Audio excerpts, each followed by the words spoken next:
Quality. It's the profit, y'all, straight out the bio. H-Town, Texas, better check my bio. Pressure getting applied on D-Ryan.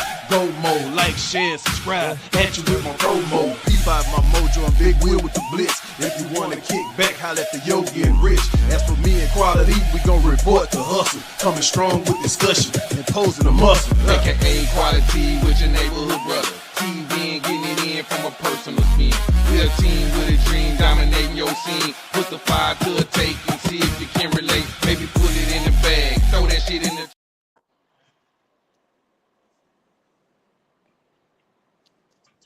What happened? I don't know. Oh, I don't know. Who touched what? That's cool. my God. We can just keep going from there. Hey man, fuck this. Hey y'all, everybody tuned in with us tonight. You know Yes, what I'm saying? sir. Welcome to another episode of H-Town Bayou City Podcast, man. You know what I'm saying? Here to hit you with another episode. You know what I'm saying? Niggas want to jump on stages and shit. You know, I'm confused. Which one you want up there, quality? I don't know. Come on, man. We do this every week. You know the one I do behind stage and the one that I'm on here with. I'm here with you, though, fam. Let's work. All right, so you Okay. know what I'm saying? All right, man. So before we kick everything off, man, I want to introduce the crew. You know what I'm saying? I'm gonna start with my brother to the side of me right there with the black shirt on, man. Go and holler at him, big dog.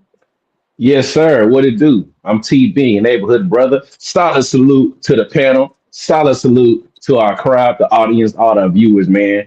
We ready to get it in. I'm excited about our show today, man. Let's go. Yes, sir. Yes, sir. And Oh, I'm I'm sorry. We number Yes. 39. Is we Yes, showing love to you're right. Dwight Howard or what? You right. Yes, We don't are get on to it. episode The big number 39. homosexual. The Oh, big shit. homosexual. Oh, man. Hey, come on, Oh, man. shit. The big I bisexual. already know we just gonna throw the curve up and down, man. I don't even know why you went there. We can say Superman Jr. How about that? Superman Jr. Yes. Who's saying? Super sexual. That nigga super sexual. Oh Lord, Rich, can you just keep it peace? Dog, we didn't lost Walmart, we didn't lost Target. God Oh damn it. Lord, God damn it. Can we keep But I'm city not trends? lying. I'm Can we sorry. keep I'll be city quiet. trends, my nigga? God, We keep switching. We keep switching. say, man. But I'm Keep just saying, on Dwight rolling. Howard. I'm not lying. I'm Hey not man, lying. I'm with you when you're Okay. right, man. But we gonna let it go. We gonna let it ride. We Okay. gonna let him do what he Okay. do in Okay. his happy life. You know what I'm saying? But hey, man, while you over there, you know what I'm saying? Speaking, gonna introduce yourself, OG. Hey man, you know who it is, Rich Blackman, aka Rich Uncle Pennyback, aka I'm ready to part, aka man, listen, I'm here. I'm Yes, ready. sir. I'm live. I'm in effect. I'm Yes, black. sir. I'm here, man. I don't know what else to say, man. I'm here. Let's pause. Already. And to the side of him, my right, your left, however it go, you know what I'm saying? Go and holler at him, man. Say, man, it's football season. Y'all know what it is. But welcome to H-Town Bayou City Podcast, man. And I am your boy, N-A-T, Silent E, a.k.a. Quality. Quality. If y'all ain't noticed that, man, Quality loves football. He loves it, all right? Hey, man, and that's for myself, man. From the north to the south, to the east to the west. H-Town Bayou City, baby. I know we do it the best. Big Yogi checking in. And remember, keep calm. Fuck with the fat boy. And Ah. I'll be your host for the night. You know what I'm saying? I'm trying to beat Rich Blackman's record. You know what I'm saying? And I'm going to get there. Because I'm chopping niggas off tonight. Hey, on to the next topic. I'm chopping them off tonight, man. You know what I'm saying? So with that being said, fellas, how y'all doing, man? Talk to me quick. Don't talk to me slick, man. How y'all week been going so far, man? Hey, I know man, we've one been going thing. excellent. I'm gonna say this. Uh-huh. I didn't think this through about the yard cutting thing, cause I did about 4 of them, and Uh-huh. I'm tapped out right now. I'm ready to go to sleep right now. I don't between that sun and it ain't the labor, cause I'm riding my John Deere. You know, I gotta ride. I got all the tools. I'm on my John Deere, but that sun Yeah. ain't nothing fun about that sun, Yogi. Nothing fun about it. Woo! Nothing. Listen, I Hey, be listen. soaking wet, man. I had to change 2 times. I be wet. I'm like, but it's Hey, good though. Rich. You know, I'm sweating. I'm healthy. I guess. I don't know. Hey, Rich, and then when you in that sun and you sitting in some AC, your eyes closed in 2 seconds. Who? That motherfucking sun and drains Man, you, boy. I loaded up at one of my people's house after I did their yard. I did a field, I did a yard. I put the John Deere on the trailer. I locked it down. I got in the truck. I said, I'm going to cool down for 1 minute. That lady came and tapped on the window about 30 minutes later. You all right? I said, oh, yeah. I had fell asleep. I forgot what I was doing. I had put my foot on the brake and had it in drive, and I just Uh, went on to sleep, man. I caught me a couple minutes. you must, You know, hey. hey man, you must have hit your leg again. Goddamn. No, I just was man, listen. My daughter ran out her room at 4:30 and woke me up out my sleep talking about a frog was in her room. I don't know whether it's true, a little bit of green tree frog. So I'm chasing a frog from 4:30 to 5 because this bitch hopping and she ain't going to sleep. Man, I get that frog out there about 5:15. I look at her. She done went back to sleep. Now I'm just up. I'm just up. I got to go do yours. I'm just up. So I ain't been asleep since then. Till I tell that little 30-minute nap I took. But I'm here, man. Right. My week going. Side. I'm beating your record tonight, and we're gonna get you to bed early tonight, OG. Don't worry about You better not. I'd rather because we got listen, we got some good topics. We got some we shit to do. talk about. We do. Hey I man, and got a on that, mean motherfucker I need to talk to y'all about. That's why I and, changed the yoga. I hey, need y'all advice on this. hey, and on that note, we about to get it jumping, man. Go ahead and kick this thing off. Start up Hold the on, football man. game. Oh, we good. I thought such a thing went. Yeah, we good. Go ahead. My bad. What I do? Don't You ain't shoot. did That nothing. That's me. I'm tripping. Okay. Okay, we about to kick this motherfucker off then. Let's get it. These ticks home, boy, we just do it like this. Do it like this. Do it like this. Do it like this. Do it like this. Do it like this. Do it. Alright, man. Alright. So, my topic for tonight, man. So a couple of days ago, man, I was at work, man, and we had a little old chill time between the chill time. So you know what I'm saying? I hopped on my phone, man, got on Facebook, man, and I seen a post from somebody very near and dear to my heart, man. It's my little broski, man. And he didn't my little brother does country music, you know what I'm saying? He's residing in the country capital of the world, and he doing his one too. And I seen that one of his first songs, if I'm not mistaken, has hit 100K streams, man. So my video for the woo. night is a little snippet of that song. I'm about to play it. Here we go. Bar one more round. Never let the 9 to 5 tie you down. Stay wild, wild like the waves on the outer banks. Wild like an overtime home team game. Wild like a midnight runaway train. Stay wild. Yeah, man. That's my dog right there, man. If y'all know me, man, y'all know that, man. That's my heart right there, man. But yeah, man, seeing the post on Facebook, man, I'm gonna share that with y'all as well. You know what I'm saying?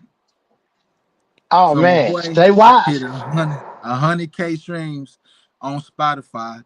I don't know the exact number, but I know it's 110,000 across all platforms. You Oh know what I'm yeah. saying? My boy Oh did yeah. his one too, man. And I'm not gonna lie, man. Stay Wild not his only banger. I'm not saying this because that's my little bro, but little bro actually got some. He got a nice little catalog on him right now. You know Is what I'm he saying? But signed? Is he uh, independent or he now signed? that's what we finna talk about, Riz. Let me get to it, big baby. Oh, okay. I just asked a question.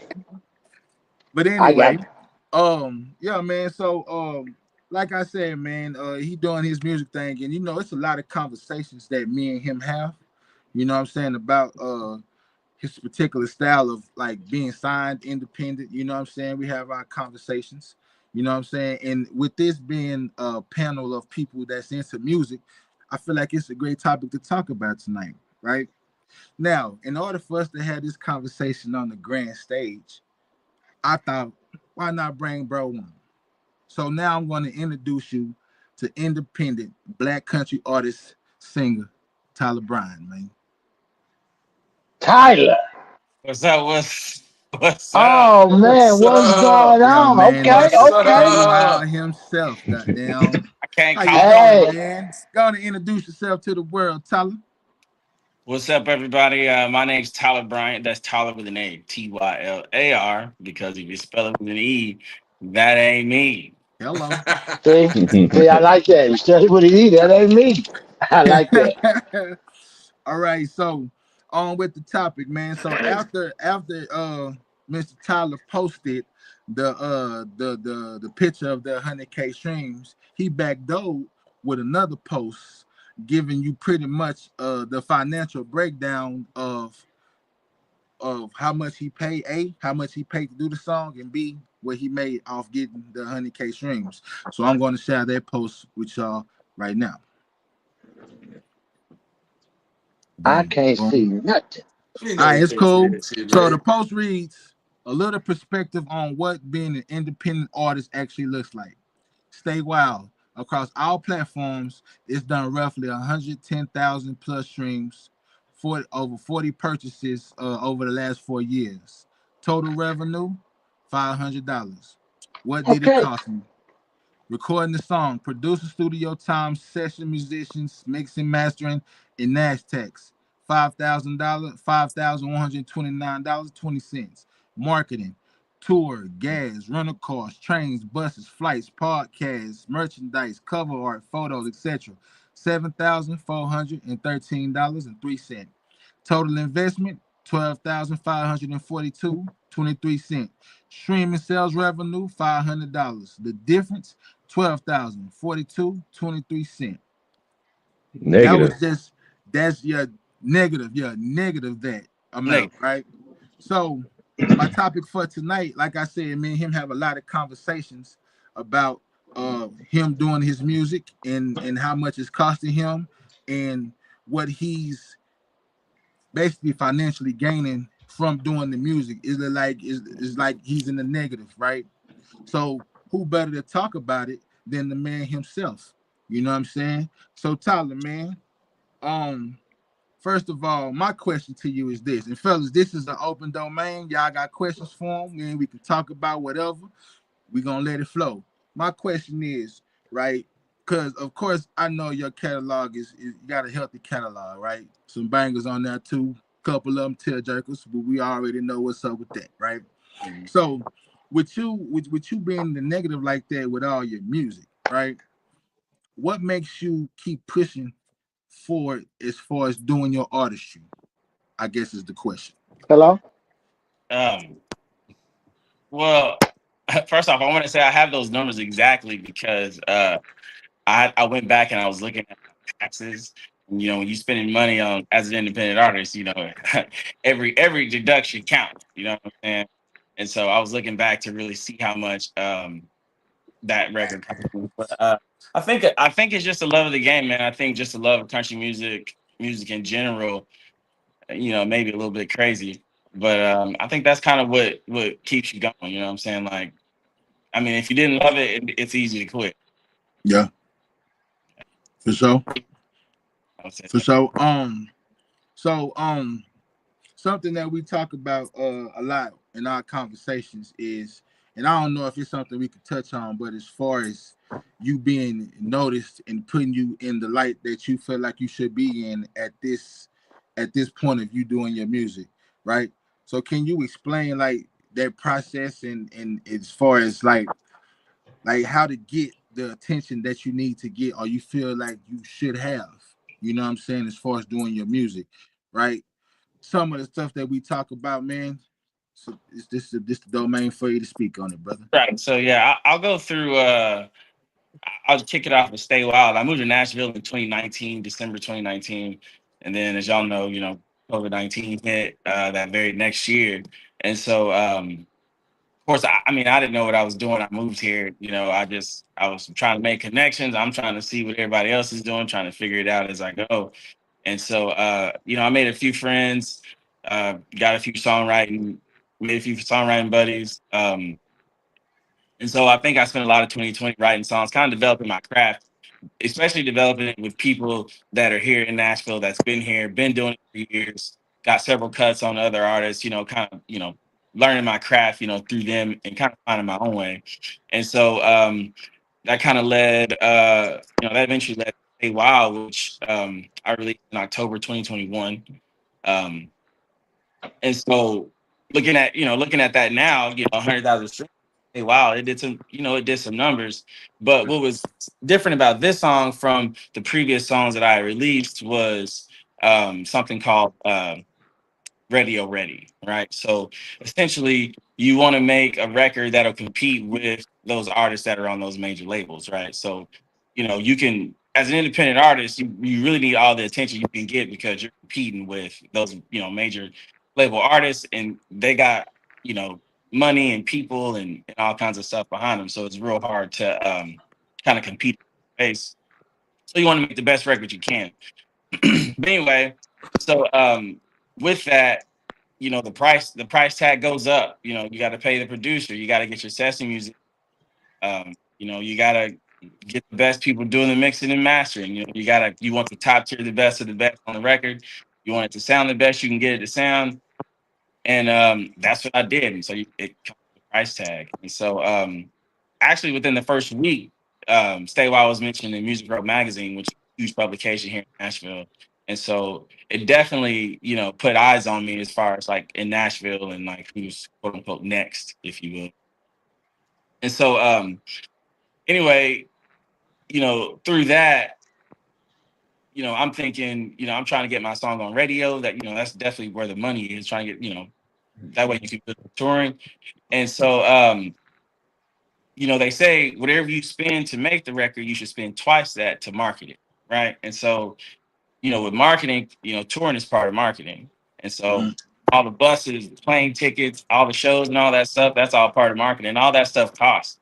And so, sometimes you may show up and there's only 3 people that bought tickets, you know what I'm saying? And so that hurts the pocket. So that's why they say don't quit your day job. So, but sometimes you show up, I've played big festivals, thousands of people there, and then, you'll play something using 5 or 6 people there. And so, the touring thing gets hard. But through all that, Stay Wild didn't get on radio or anything like that. And I feel like it's easy to feel like a failure in this space. But when you kind of look at it, the genre is sort of set up for people like me, to fail. So hit 100,000 streams, to be able to tour most of the country, to be in Music Row magazine, be on national TV and all that. I think that's kind of what comes with that 100,000 streams, and I kind of got to do that early on, and so that, I guess, that also kind of keeps me going with it. All right.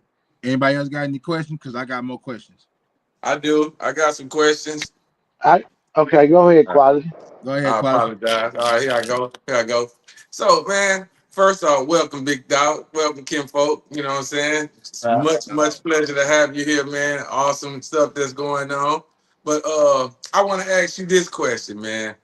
You said that it's you said you may have felt like a failure. It's easy to feel like a failure. Excuse me, I apologize. It's easy to feel like a failure. But first of all, I just want to comment on that.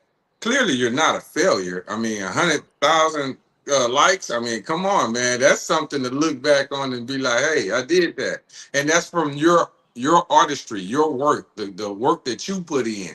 So I just, first of all, I think you should get a salute for that, and ovation for that one on And your that's without a machine. And that's yeah, without a machine now. yeah. But the question that I had for you was, out of all of your catalog, because Yogi mentioned, and plus, of course, being a part of the family, I kind of get to hear some things. Is there anyone that was your particular favorite, and why? Man, That's a good question. dang, I know mine. that was hard. I don't We didn't know. ask you, Yogi. Huh? It's like they're all like you little babies, you know what I'm saying? Yeah. And so, man, that's hard to say. Can I tell you mine? Yeah, go ahead. Yogi, Yeah. please. My bad. I'm gonna shut up.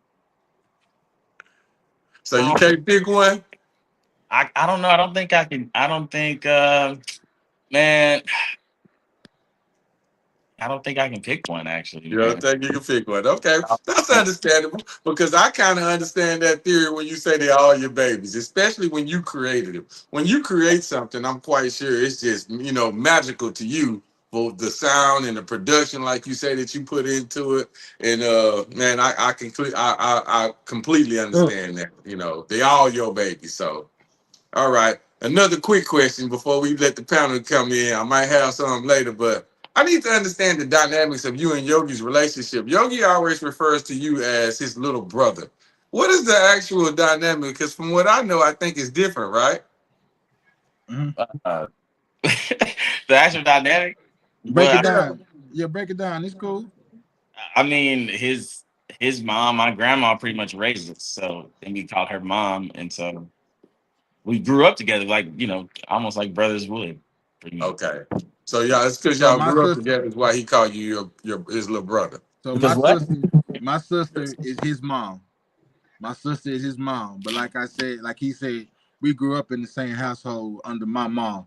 They called my mama mama, and we grew up together like brothers. So I consider more of my little brother than my nephew. I like All that. right. So I actually knew that. I wanted it to come from Tyler, but it seems like Yogi wants to get in there. Yogi, go on, do your thing, baby. Go on. Can I have He a answered it. question? He answered it. I And I got a question though. I got a I'm gonna shut question. up. Good trip. Tyler, can I say this, brother? Go Don't ahead. pay me no mind, but I gotta ask you a question. Yeah, Since you've been the Dallas Cowboys quarterback, what you think y'all gonna do this year? man. Oh my God. He looked like Dak Prescott. I swear that's Dak Prescott. I He swear, been and I named gotta ask five you, names since he what, came on here. what? I'm just asking, what are we gonna do this year? I'm looking at you. I mean, I know you look like Dak We Prescott. That's the only question I got. did you say What's we? up, Dak What we Prescott? I gonna heard do? we too, Yogi. I heard I we. Yo, said Okay, we. man. I I said thought we we. was We'll sharing. I'm address talking that about the later. panel. Yo, we gonna We, take the care of that on another panel, want to recording. know So what the the Cowboys panel gonna ain't do. Cowboy fan. Going to The the I'm panel not ball. not saying we a Cowboy fan. fan. We just want to know what they're gonna do because you love football. I just thought I We asked. don't No, care what Tyler. they gonna Go. do. Yes, Ain't sir. I'm shine here, sorry. baby. I Ain't don't. shine. I don't want to start no trouble. My fault, Tyler. Okay, But okay. listen, let me say this though. Let me say this. Whether you know me or not, I got a good little bit of background in music. So yeah, you in Nashville. You know Lester Pace? What's the last name? Pace, Lester Pace. No. He worked for Rock Nation, Interscope. Matter of fact, he was pushing Shabuzi for a minute. I don't know to the extent what he do, but he do that. But I was just saying in country music, you know,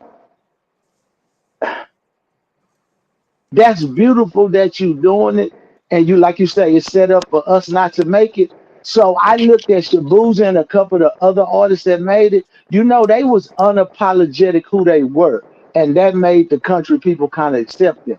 They didn't try to fit in. You know what I'm trying to say? And like what you got, you just keep carving your niche, and it's gonna catch. Because consistency is what wins. You know what I'm saying? I know a bunch of hip hop artists that worked the record for 2 to 5 years till they caught in. You know what I'm saying? So you doing the right thing because you love it. Now I don't understand the money you spend. I'm like, whoa. But you said you spend it in the studios and on the good because you need good mixing and mastering. Because when you pop in another country artist that's well known and pop in yours, you want to have the same sound, far as volume and tone. So I know what that money spent for good. Now the promotion part, that's another part. But what are you promoting? Where are you promoting? Because think about this. You might have to go another route that ain't nobody went. And let me show you them trail rides. Them trail rides to get you in, brother. Oh, you blanked out on them trail rides. I'm not a genius, but I'm just telling you, them trail rides. You see how everybody going to the trail ride groups, and you know the girls will make up a little step with the song. That shit work, whether you Rich, what's the believe it or not. question? He talking about he's speaking as far What as you mean?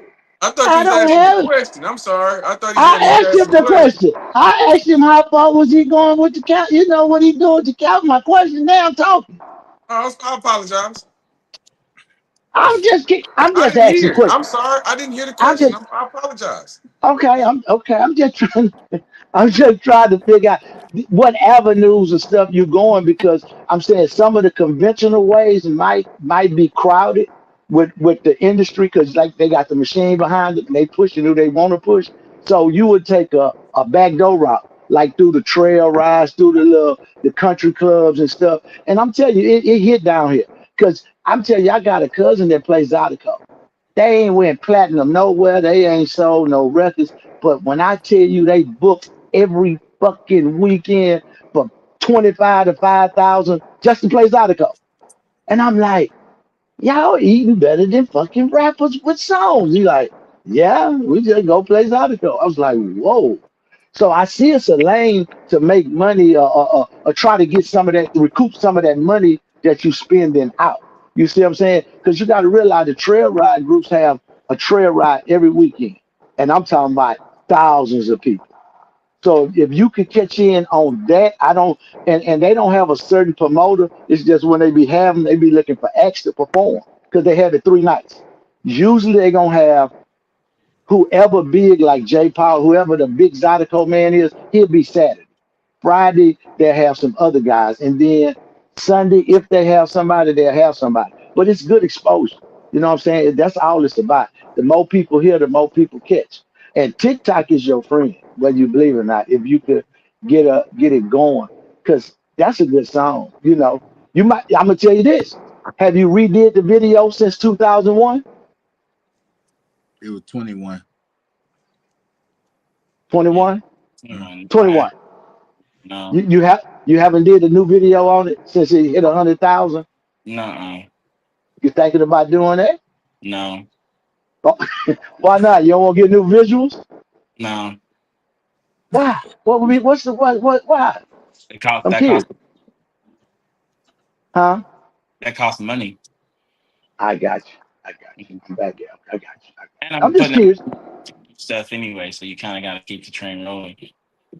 Yeah, yeah, yeah. But even I like TikTok, right? You say you go viral on TikTok at 100,000 streams, just from the streaming revenue alone, it was about $500 with the purchases. Like, so that's yeah, so I'm unless you go like you know mega viral, you're really not making any money off of that, right? So the same thing, yeah. yeah, you play a trail rise, people will stream it, but like really where you make your money nowadays is the touring. So like yeah, trail rides are cool, but that's only for like a season. Then what are you gonna do when the trail riding season's over? You need to be also touring other places as well. In the clubs, yeah, in the clubs, yeah, the Like country clubs doing. It. yeah, and with my brand of like country music, I have more of a mainstream sound. And so Yes, yeah, those conventional ways are crowded, but it would make sense for me to be in a lane that I'm not supposed to be in, right? It's like yeah, I'm not, I'm not, I don't make this style of country music. So what am I doing in this lane trying to get there? yeah, I have to be in the lane that I'm in. And, that's one thing I learned being in Nashville is like, before coming here, when you see your favorite artists and stuff on TV and in interviews, you think there's like this little magic that happens where they just have a great song and people just love it and they go, to the top of the charts and their lives change. And then you get here and you realize that, the fans do matter, of course, but you have there's more of like an electoral college, which is all your record executives and your promoters and your radio programmers. In the realm of country music, if your music's not played on country radio, you do not matter. You can have you can be streaming more than any other country artist out there, but if your music isn't on country radio, you're not recognized for anything. And so they gatekeep that like crazy. So it's like that's really the electoral college, and you find out that they decide who goes and when they go. And so, I guess as long as you stay depends on your star power and your fans and stuff. Like if you catch on, sure, but it's really mostly just controlled by them. And so it's definitely when, you see white dude after white dude after white dude get their chance, they're up, they're up, they're up, and you'll have a Shabuzi, slot in there because Jimmy Allen's gone. So it's like we gotta have the one yeah, like yeah, yeah, yeah. Exactly. just so we can say, oh, we're not racist. Well, Shabuzi. But like even when they do open the door for you, there's a ceiling. right? Like you're only gonna let you do so good before it's like, all right, that's enough. Right? You could be Luke Combs and go skyrocket, but you couldn't name any black country artist that's ever been, as big as a Morgan Wallen or Luke Combs because there's a ceiling. There's Kane Brown. I mean, Jimmy Allen. It's always a ceiling, and so there's more really fighting against you in this genre than fighting for you, and so that's why it's good to just sort of open the genre up to a more mass appeal. So like it was a good thing that Beyonce made that country record because it put more eyes on the music industry because there's a lot of phenomenal black women who make country music. I mean, they've been I in like K Michelle. I like her country stuff. K Michelle, to be crazy, I do. Miko Marks is good, Reese Palmer. Like there's, I mean, tons of them, and they've been here forever. And they're making great music, but you never hear about them. You know, How long you been doing it? I've been doing it for 11 years. So Okay. yeah, I T mean, Ben, T Ben, you had a question, man? oh yeah, Man, I just want to add in, hey brother, keep doing what you're doing, man. To have that number of Mhm. history behind your streaming is a achievement that most artists don't see. And I like seeing independent artists be creative. I enjoy seeing the journey. I was just watching. If I would have known just a little bit sooner that you would have been on, man, I would have added this to one of the videos. But man, I watched a brother who he does DoorDash, and man, he walks up to people's homes, and when they got a ring cam, if they tip him, he'll come bring the tip back and say, "All I ask is if you allow me to use your ring camera for a video." And he'll do his music on that ring cam, and he been like blowing up with it. I just like seeing that creativity, man, and just keep doing what you're doing, man. I'm gonna follow your page, man, to tune in. I don't dislike country music at all. I just don't seek it out. But if I hear it, more than likely I ain't gonna change it. I just want to hear what they got to say in the jam. So man, keep doing what you're doing, bro. I love to see you shine. yeah, yeah, appreciate it, Matt. Oh, and that's one. If That's one. you, Too. Like that's what also makes it hard is there's not a lot of like black country music fans in the space. It's like that Yeah. tremendously because it's like there's a lot of us out there. We're out there doing our thing, but like the audience is predominantly white, and so of course they're Hmm. white artists are ones being put in front of them, and you have to like intentionally seek out black country artists to find us. And so that's what's like trying to get more black people into the space will definitely help it being more than just one person at a time. You know what I'm saying? And so Man, make better it's music. Yeah. e- even when people they build like the almost like a cult following where only they specific fans matter the most to them because they always keep them busy. Like I think of like rappers. I know rap is a different lane, but just as an example, like Currency, for example, he got like a cult following. You can't say nothing to no people about Currency. Or like I'm real big on MF Doom. People don't even really know who he is like that, but those who yeah. like his music, we love Doom. You know what I'm saying? If he was still living, well, no matter where his show at, you gonna find a way to get to his show. You know what I'm saying? And so yeah, man, I just wanted to just add into it. But you was gonna say something, Rich. I was gonna ask him if he don't mind, look into that guy Lester Pace.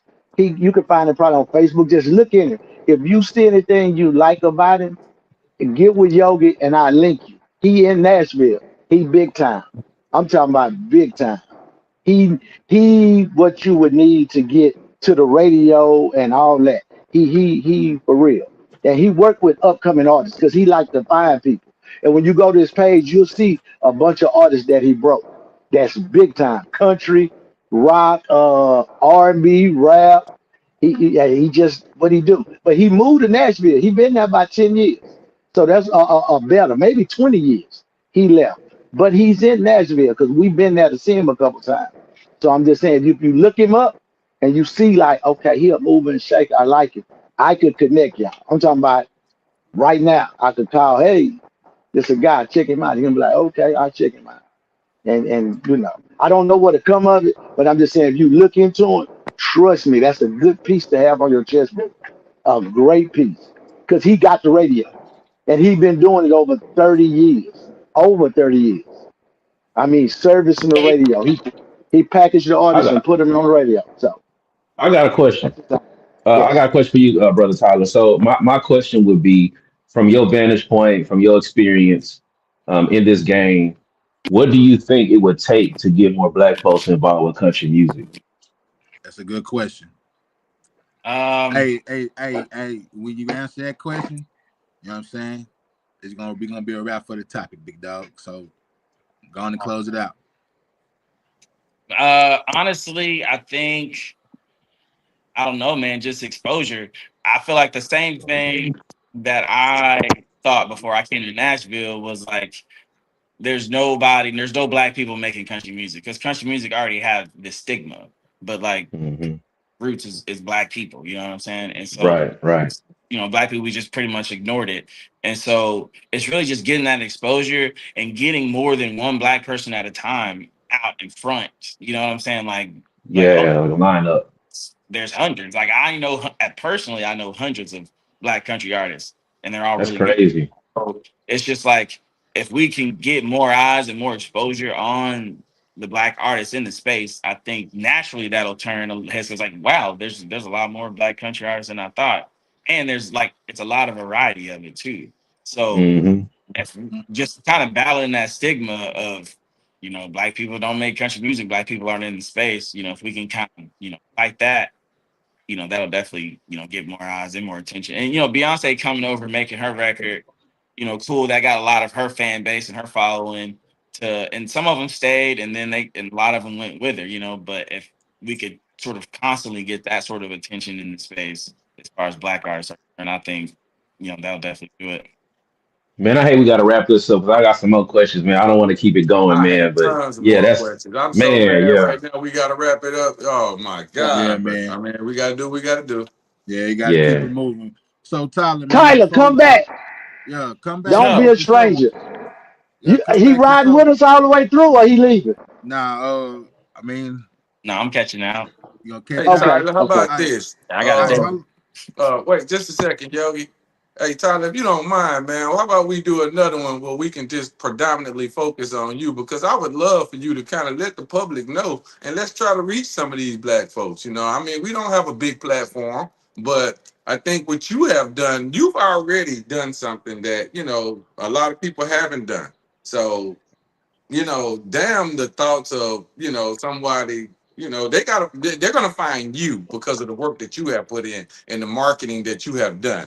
So that's the way I see it. But I just hate that we don't have enough time. But maybe one time when you do get a chance, maybe me, Yogi, Rich, and the rest of the guys, we can get together and just make it a whole show with you help, talking about, your success and your that's a climb and your dope rise to idea. the fame. Yeah, I like that. That's a dope idea. And if you down Yeah. for it, bro, man, I'm only one call away, man.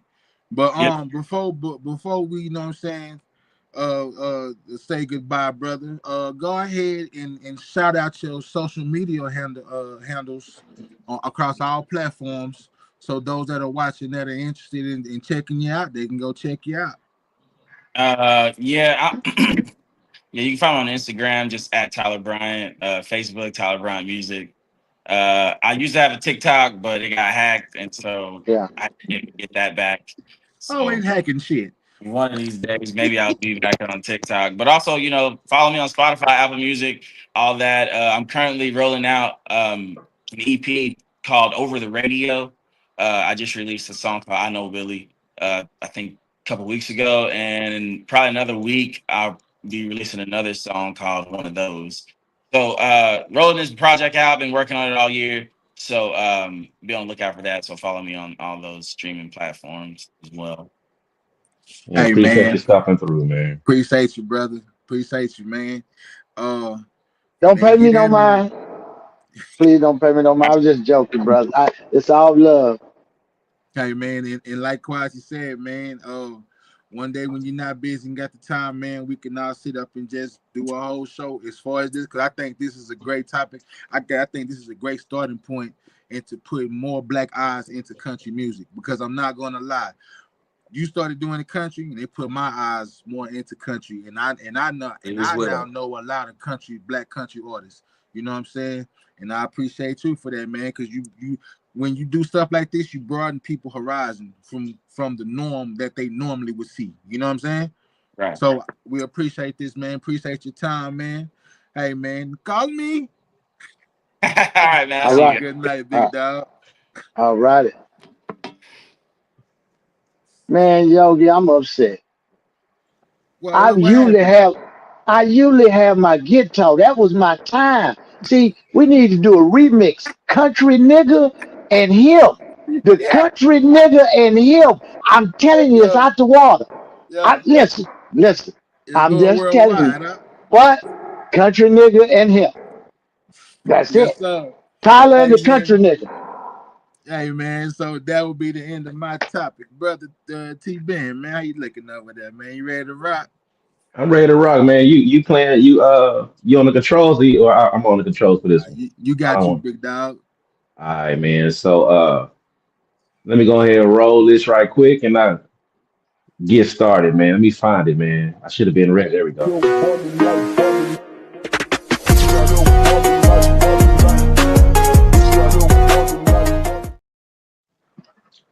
So, yes, sir. Welcome to the lifestyle segment, where, as you know, we tackle all type of topics, man. Yeah. From hey, man, it was an accident, man. I ain't trying to do that, man. How You See, know, you I be doing? see. tripping sometimes, man. That was Hey, that But was a different. My bad. oh yeah, just a different option. But yeah, man, we covered the different topics dealing with lifestyle. So we talk about getting the bag, we talk about family, masculinity, manhood, leadership, all those things, man. But given that we back into the school season dealing with the children, I thought this was good to talk about a couple topics that I ran across, a couple videos as I tend to do. So let's get it rolling, man. These were short videos, but I think the conversation will be pretty decent surrounding them. So let me go ahead and get started with the first one. Don't you mind? I know what you did to my phone.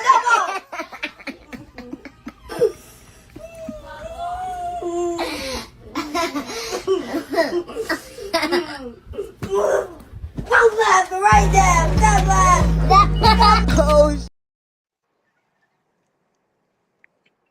Yeah, so I'm gonna play it twice because it's a short video. I'm gonna play it one more time so you can see what happened if you missed it.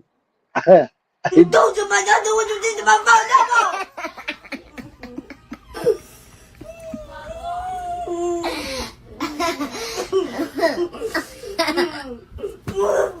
Stop laughing right now. Stop laughing. All right. So man, I ran across that and there's a lot of conversation surrounding what was going on, man. I'm reading the comments.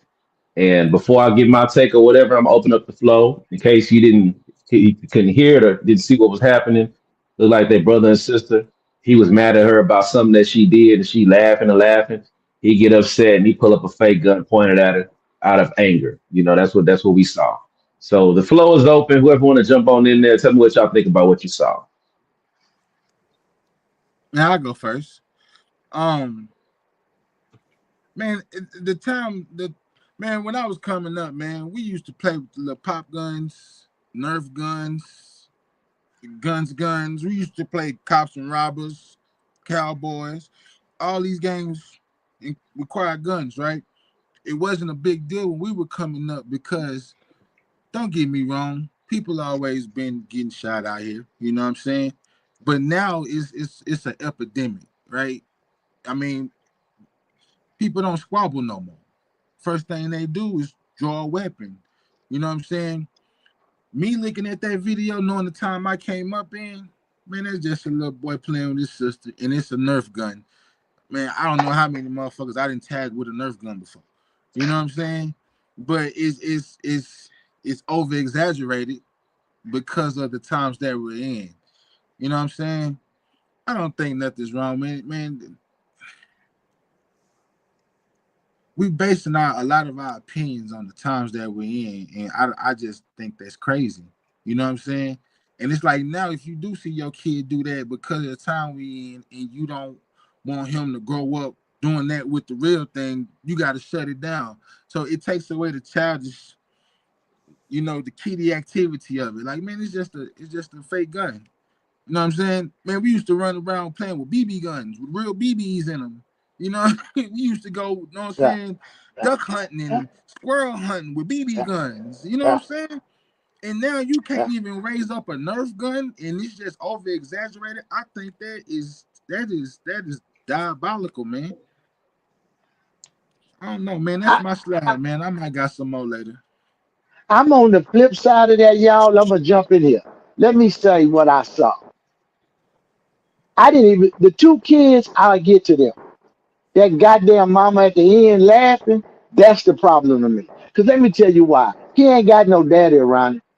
She raising him. He emotional. That's emotions right there. And that will get him in trouble. That will land you in the penitentiary. Listen to me. I'm a mama's boy. I reacted out of emotions on a situation that I shouldn't, and I could have fucked somebody up. Just because I'm mad in my feelings and couldn't control them, because I grew up with a mama that was like not like that, but she was a great mom. But what I'm saying is, without a father that'll tell you how to control your anger, and this is what men do. Because if a man was in the house, you're not finna pull your a gun on your sister. And I'm there. My daughter, I don't care if it's a toy gun, nigga. You ain't pulling no gun on your sister. You know what I'm saying? Now, if you want to call her a bitch or something, okay, that's on you. I'm just saying, ain't nothing wrong with a good bitch here and there. Look, bitch, quit playing with me.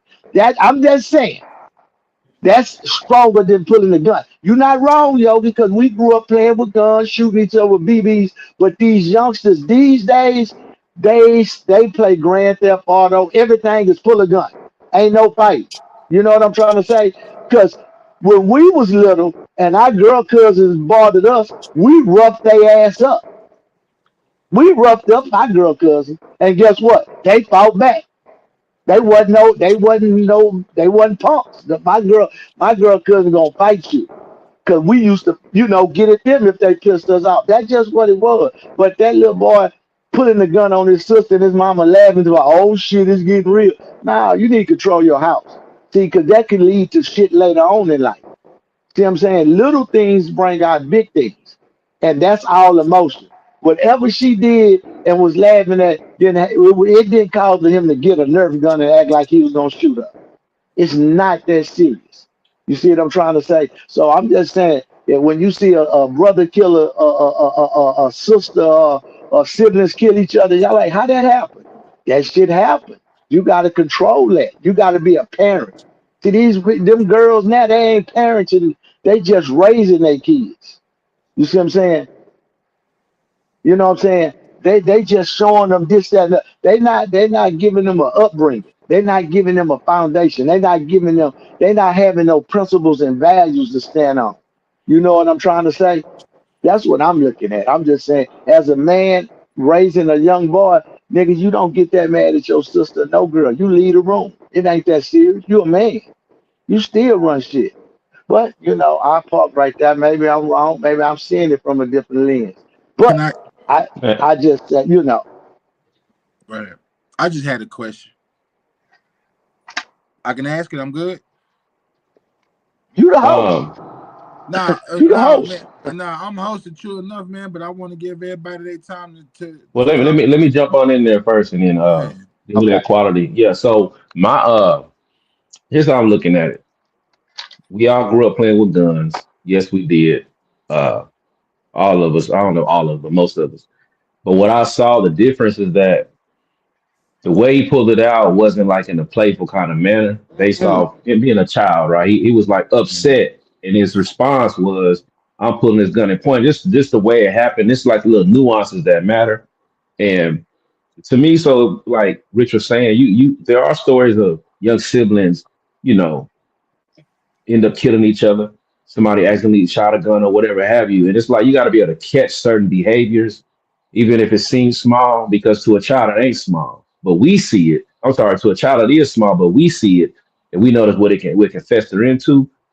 It's so to me it's not a thing of him just like playing, having a good time because he pulled that like out of and he was upset, like rage upset. You know how children get they get making noise and then they get real, they can't control their emotions. And his response was pulling that gun up to me, we could take it as a playful thing, but in their world, they wasn't playing. And so that's my take on what I saw. It's just certain little small behaviors that you got to pick up on and kind of nip them in the bud before it gets worse, because it can turn to something else as it gets older. You know what I'm saying? And it's like, oh, it's just a toy gun. It is a toy gun. So it's not like he can necessarily hurt her with the gun, but just the whole entire action of what he did and how it came about. I'm looking at all of that to factor in why I'm saying what I'm saying. But my slab been neutral. Why? I'm pull out right quick. You know what I'm saying? Come on out the garage right quick. Uh, man, what I saw was it's not right. It's not right, and I don't even understand how at times we as a community can figure out ways to try to make it all right. That's the boy's sister. So whatever gun we played with, you know, whether it be BB gun or anything, you ain't shooting your sister. So I can't use that as an excuse or as a getaway for the young man because that's his sister. So TB, and I think you were spot on when you said that about you being a family member, you know, and I'm with Rich to a certain degree when he says it's about the disciplinary and all that there, which I will give the credit to the mother. I mean to Rich when he says the mother is standing there. Because honestly, I really thought it was Yogi laughing in the background. So I don't want you to take that offensive, Yogi, but I thought maybe you saw it was kind of funny and you laughed until TBN played the video twice. And then when I heard the laugh again, that thought let me think, damn, oh, that laugh is in the video. So I was like, oh, okay. So and then Rich clarified that it was his mother. I'm assuming that's what we think that was, or if that is who it is, then yeah, that's an issue within itself. But the father not being around, you know, that's also on the father. You know, you know me, man. Accountability got to be there, and you know, just like that woman made a child with a man that probably wasn't around at the time. That man makes children with a woman that he ain't really around as well. So, you know, he got to play some level of responsibility in that. And in my opinion, the young man was extremely emotional because you saw tears and everything coming out his eyes. So it's like, you know, he does have some level of emotional problems. There shouldn't be any type of issue that make you that mad to where you got to be willing to, you know, that's your go-to. I'm gonna point my gun because I'm that mad. If that's your psyche, something is wrong. Something is off tuned there, and it's up to the parents to fix that problem, not to, in my opinion, you know, laugh like mom did or make excuses for why he doing it or allow this type of behavior to happen because it's what Rich said.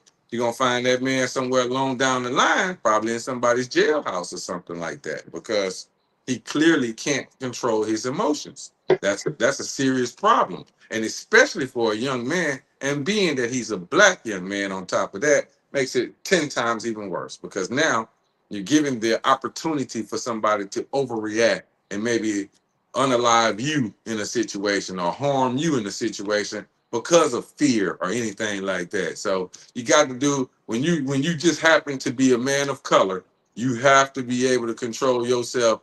If you know, I'm just using a fictitious number here, but 20% more than the average person has to control themselves because of your, you know, your color. So, you know, that's my slab though. I'm on the side. I'm on the curb right now. All Go right, ahead, so Yogi. I got a question because I've heard this said a lot, right? Um, What the hell you? the the absent father, kids being raised by young men being raised by their mothers, right? I get it, right? If you raised by a woman is naturally an emotional person. You know what I'm saying? But even though your father's not around, you're not around no other men you can look up to see how a man would move. You know what I'm saying? Because I say that to say this, and I'm a personalize the situation. Man, my pops died when I was 13. You know what I'm saying? I did a lot of my growing up without my pops. You know what I'm saying? I've had people, but I had people around me that steer me in the right direction. Now, don't get it twisted. I'm not perfect by no means of the word. I'm not perfect. But I haven't been in those situations to where uh I'm in jail for long as a period of time. Um I feel like we ain't gonna even go down that road. But y'all catch what I'm saying? So why is that? Why to me that's an excuse that we use because these little boys out here are timid, right? They, you know what I'm saying? As soon as they catch an emotion, the first thing they want to do, man.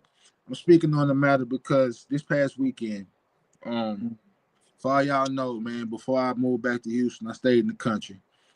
Down there this weekend, they had a hood day, right? Two sides got into it. 14-year-old boy gets killed because he's in the crossfire. That shit like that, that's that's pussy to me. Honestly, that's pussy. Because you wait until you get into an event with a bunch of people. It's a hood day for the city. Everybody's outside. That's the day y'all chose to want to do some dumb shit, and now because of your dumbass reactions or your actions, a 14-year-old young man lose his life. A young man that even haven't even begun to even start his life yet. You know what I'm saying? I just think that's pussy. And that single mother that's a fucking excuse to me. I'm sorry to cuss, you know what I'm saying? But that's a fucking excuse to me. That you can't contain yourself enough. Like, man, if you got that much of a problem, man, what happened to catching a fade, man, and going home at the end of it? Like, what the fuck are we doing out here? And T-Ben, I take my statement back. You're absolutely fucking right. Because if that's your first reaction after being emotional, what that mean when You you grow know, up and get older and be able to get your hands on a gun? so that's the part right there too, yo, because think about it. Children mimic what they see and they repeat what they hear. It's only so much you can say, hey, don't do this, don't do that. If they see you doing it or they see it being done, and that's what's influencing them, they're gonna repeat it. And obviously, in order for him to get upset and his reaction is to pull up that gun, that means he sees that somewhere that's on television. I don't know where he sees it, but he's seeing it somewhere. And man, I don't know that family situation, so I'm not here to speak about them in that regard as far as the men that are around. But I would venture off to say he probably just doesn't have a male figure around to teach him how to channel his emotions. And when he gets upset, how to deal with his emotions at that age. Because look at his first reaction. And then whoever that was in the video laughing was encouraging it. It wasn't like it wasn't no, it wasn't admonished like, hey, nah, cut it off or whatever. It was laughing. So if he hears somebody laughing and doing it, it's gonna encourage him to keep doing it, or this is I'm acting in the proper behavior. This is how I'm supposed to be acting when I get upset. So it continues. Then when he gets to the point to where he too old to get whoopings, if that's what they doing, or when he starts smelling himself and he start playing with real weapons, that's what he's gonna do because it was accepted 5, 10 years ago. You know what I'm saying? So it's a cycle, and I just don't. Maybe he just doesn't have a male around that can show him how to channel those emotions, and that's gonna actually tune us into the next topic when we get there. But this is a segue. But I park my slab. I, Right. um, I was gonna say this, T Ben. Uh, when I made the comment about the laughing thing, and I think you kind of touched on it, which what you just said. So I guess I'm gonna just kind of explain it somewhat. But when I made the comment and I said I thought it was Yogi, uh, it sounded more to me as if it was a male. I just went with Mm. the female particular part of it because Rich labeled it as that. But as I think about what you just said, T Ben, why did we label it as a female? What if it was the father that was laughing? That'd be even worse. I didn't see a woman. I mean, I don't know. Was there a woman shown in the video? Let's play it again. We got 17 seconds. All right, let's do it. Don't you my God, do what you did to my phone, no more.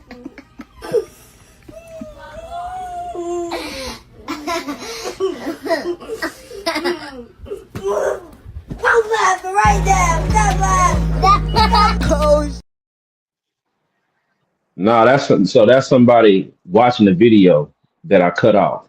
Oh, Somebody's okay. reacting to that video at the end.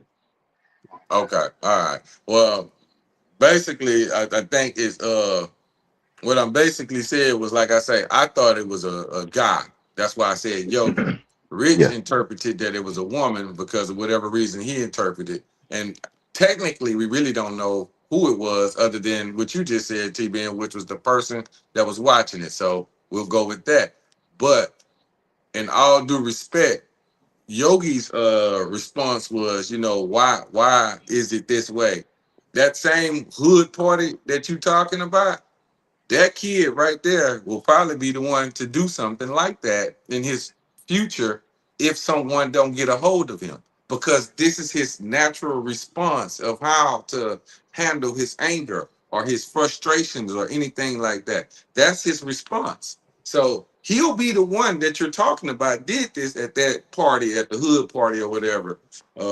So I mean, it's almost safe to say you probably, I mean, I don't know how to explain for that young man, but it as far as this part of it as well, you say that, we need to, the man has to be a role model to this young man. Well, the problem is some of us males think the same way as that young man thinks.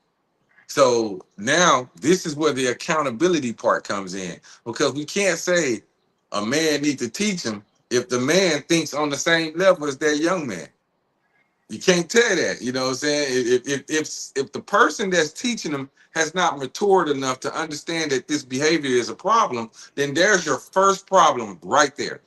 He has not even recognized that this behavior that this young boy is doing is a problem. We've made some type of excuse for it. Oh, it's funny. Oh, he's just mad at the moment. Oh, we did this before. No, that is a problem. That is a freaking problem. This young man ran straight to a gun and started pointing at his sister. Whether it be toy gun, fake gun, whatever gun, it's a gun. And he pointed it at his sister with tears in his eyes because he's upset. That's a problem. And until someone addresses this as a problem, that young man gonna continue to do exactly what he just did because he has no other way of channeling how to handle his emotions.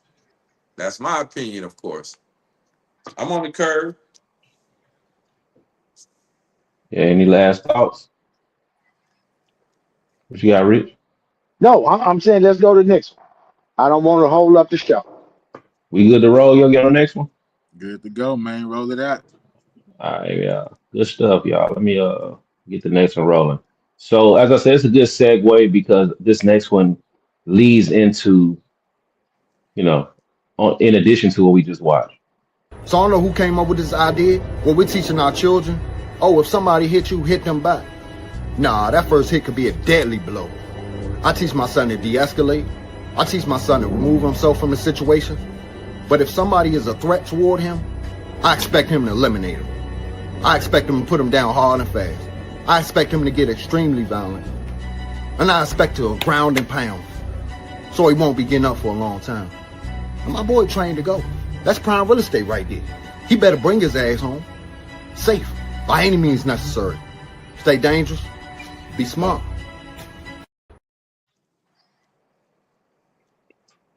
All right. So in the video, the father was speaking about whoever taught the term to somebody hit you, you hit them back. And he was like, nah, because the first hit could be deadly. He's like, I teach my son to de-escalate and to try to walk away. But if the threat keeps coming, put them down. Make sure they don't get opportunity to get back up. So the floor is open. What you think about his commentary? What's your thoughts on the methods and what y'all got to say about that? I go first. I agree. I agree 100% with him. I saw that video, and I was taught if somebody hits you, hit them back. That's what I was taught, and I was taught that at an early age, because whether y'all know it or not, the most violent and hardest part of your life is from kindergarten to the fifth grade. I'm telling you, when you was a child, I'm telling you, little kids have no mercy. They say anything, they do anything, they'll punch you, they'll take your stuff. So you have to prepare your kid to go into elementary. Don't let them take that from you, because kids don't know. They hadn't interacted with other kids. So they might get Yogi B. They might say, "Here, you can have my lunch," but he really want it. But he don't know that he don't have to give it to you. But he don't know that because they don't know the situation. And if you go, and I'm just using you, Yogi, example, because you're bigger. If you bigger and push him, your parents should fight back. So I understand that. But in these times, like my older kids, I tell them, hey, walk away, man. I tell my son all the time, be a punk. Then you got it, big dog. But if he aggress now, I'm like, homeboy, take hit the ass all the way through there. Because you done did everything not to fight. So if he make you do it, Go eliminate the threat, man. Give him what he's looking for. You know what I'm saying? Because that's just, I think that's the best way. You know what I'm trying to say? Like people will look at you. What's up? What you looking at now? You got it, big dog. My bag. I'm sorry. I'm sorry, player. I don't mean no harm. That's me. That's me. Now, if you keep going, okay. Now you're gonna meet who you want to meet. See, and then they don't want that shit because they gonna be like, oh no, why you had to do all that? Nigga, I tried to walk away. So that's a good teacher. Do not walk away. You know what I'm saying? Conflict resolution. Try that first before, because I always say I don't look at your decision, I look at your choices. So if you have a choice to walk away and de-escalate it, that don't make you no less of a man. So choose that. Now, when you a baby and you sending your little girl in there with all them or your son in there with all them little badass little kids, listen, man, quick story and I'm gonna stop. This weekend when we was doing the backpack giveaway, them little kids was on the trampoline. Listen, man, they was over there. I'm talking about punishing them little girls. Boys too. They had a baby about 1 year old. Them boys picked him up and DDT'd him on the thing. I'm like, hey, stop that. I can't make this up. Guess what the kids did? They went and got rocks, put on the trampoline, and jumped. Soon as they jumped, they could see over the fence and they was throwing rocks at the car. Man, a dude whipped in there and said, "Hey, man, somebody throwing rocks at them little boys and girls on trampoline." I said, "Look, kids are bad." So when they tell you if they hit you, hit them back, I understand that in elementary. But now when you get to middle school, high school, try to de-escalate it. But in elementary, up to the fifth grade, I think you ought to tell your child to fight back because they are treacherous in there. Don't de-escalate shit in elementary. Get your name, whoop their ass, and I cover your back. And I hate to say that, but I just know how little kids are. You know what I'm trying to say? So I parked that, but he ain't did nothing wrong. That's good teaching. I like to see that. I like to see that. I bag up. And let me go and jump in real quick, man. I won't be too long, but my father did teach me. He said, "Don't start nothing but finish it." I was taught that. I was taught to, somebody hit you, you do hit them back. But as I got older, and part of that's don't start nothing but finish it was about part of a de-escalation too, because I do believe you should be trying to de-escalate. You shouldn't want to always want to have to go there, just to show that you can. And in my mind, I'm with it, man. If you trying to de-escalate and the other person still coming at you, that means that they have no sense of mercy in them at all. So if you showing that, hey man, look, you got it, it's all good, my bad, and they still coming at you, it's kind of like if I hate this, it's like kicking a man when he down. I hate to see when somebody the guy whooped and the person just keep whooping up on them when they can't even defend themselves no more. That's weak to me. But when the threat has been annihilated, it's over. If you keep going, that's a certain level of a mental issue that I think you got. So if somebody is still coming at you, you need to try to, hey man, chill, I'm good. You right. I'm gonna walk away, and they keep coming. Hey, you gotta do what you gotta do to get them off of you because that mean they relentless already. They willing to go after you showing that I'm not even trying to match your energy. If they keep coming, nah, man, you gotta make sure that they can stop. And I'll park my slab on that. Man, to me, go ahead, Carson. You got it. I was just gonna say, the way I'm taught. I ain't gonna even say I'm taught because I don't think I was ever taught this by my dad. My dad was more of yeah, he was more the if they hit you, you hit them back, and that was just his way of teaching. But I lost my dad I was in high school when my dad left. So during that time, I was left to search for man figures in my life that could, mold the way that I am, if you will. And so, I've taken on bunches of men that I've seen, whether it be my uncle, my whatever, my friend's dad, or seeing my whatever, whomever, whatever positive man I saw, I may have taken bits and pieces of them and kind of created what I am today. But in that creation, I teach my son the same thing. uh, there's a lot of times where I told him de-escalate, and de-escalate don't just mean walk away. And I didn't like the fact. I mean, I know you didn't mean no harm by it, Rich, but I'm just gonna say it. I ain't like the fact when you said, be a punk. Being de-escalate ain't a punk. That's Yeah, not punk. yeah, That's an intelligent man. That's someone that has an intelligent level that's far more intelligent than the person he's dealing with. So you're I can't absolutely right. consider him a punk. I gotta consider him the smarter human being, if you will. But I teach my son that, like, hey man, we don't do that. You don't fight people. That's not what you are. And my son is big. He is a huge individual. So it's intimidating already because of his size. So if I teach him, hey man, go around and slapping on people if they do something to you, well then damn, somebody gonna really want to harm him or be fearful of him and maybe do something to him. I teach him all the time. Hey, de-escalate, de-escalate. It's not worth it. It's not anytime you got to get into a fight, it's not worth it. I can honestly say from what I've been told from him now, I don't know how accurate it is, but I trust him. I don't think he would lie to me. The boy only had one altercation where he had to defend himself. Mm, So I believe him because he's a gentle giant. He's a gentle guy. But now let's reverse it because I wanted to understand. I don't teach him to not be a man. I don't want that to go over your head or whatever.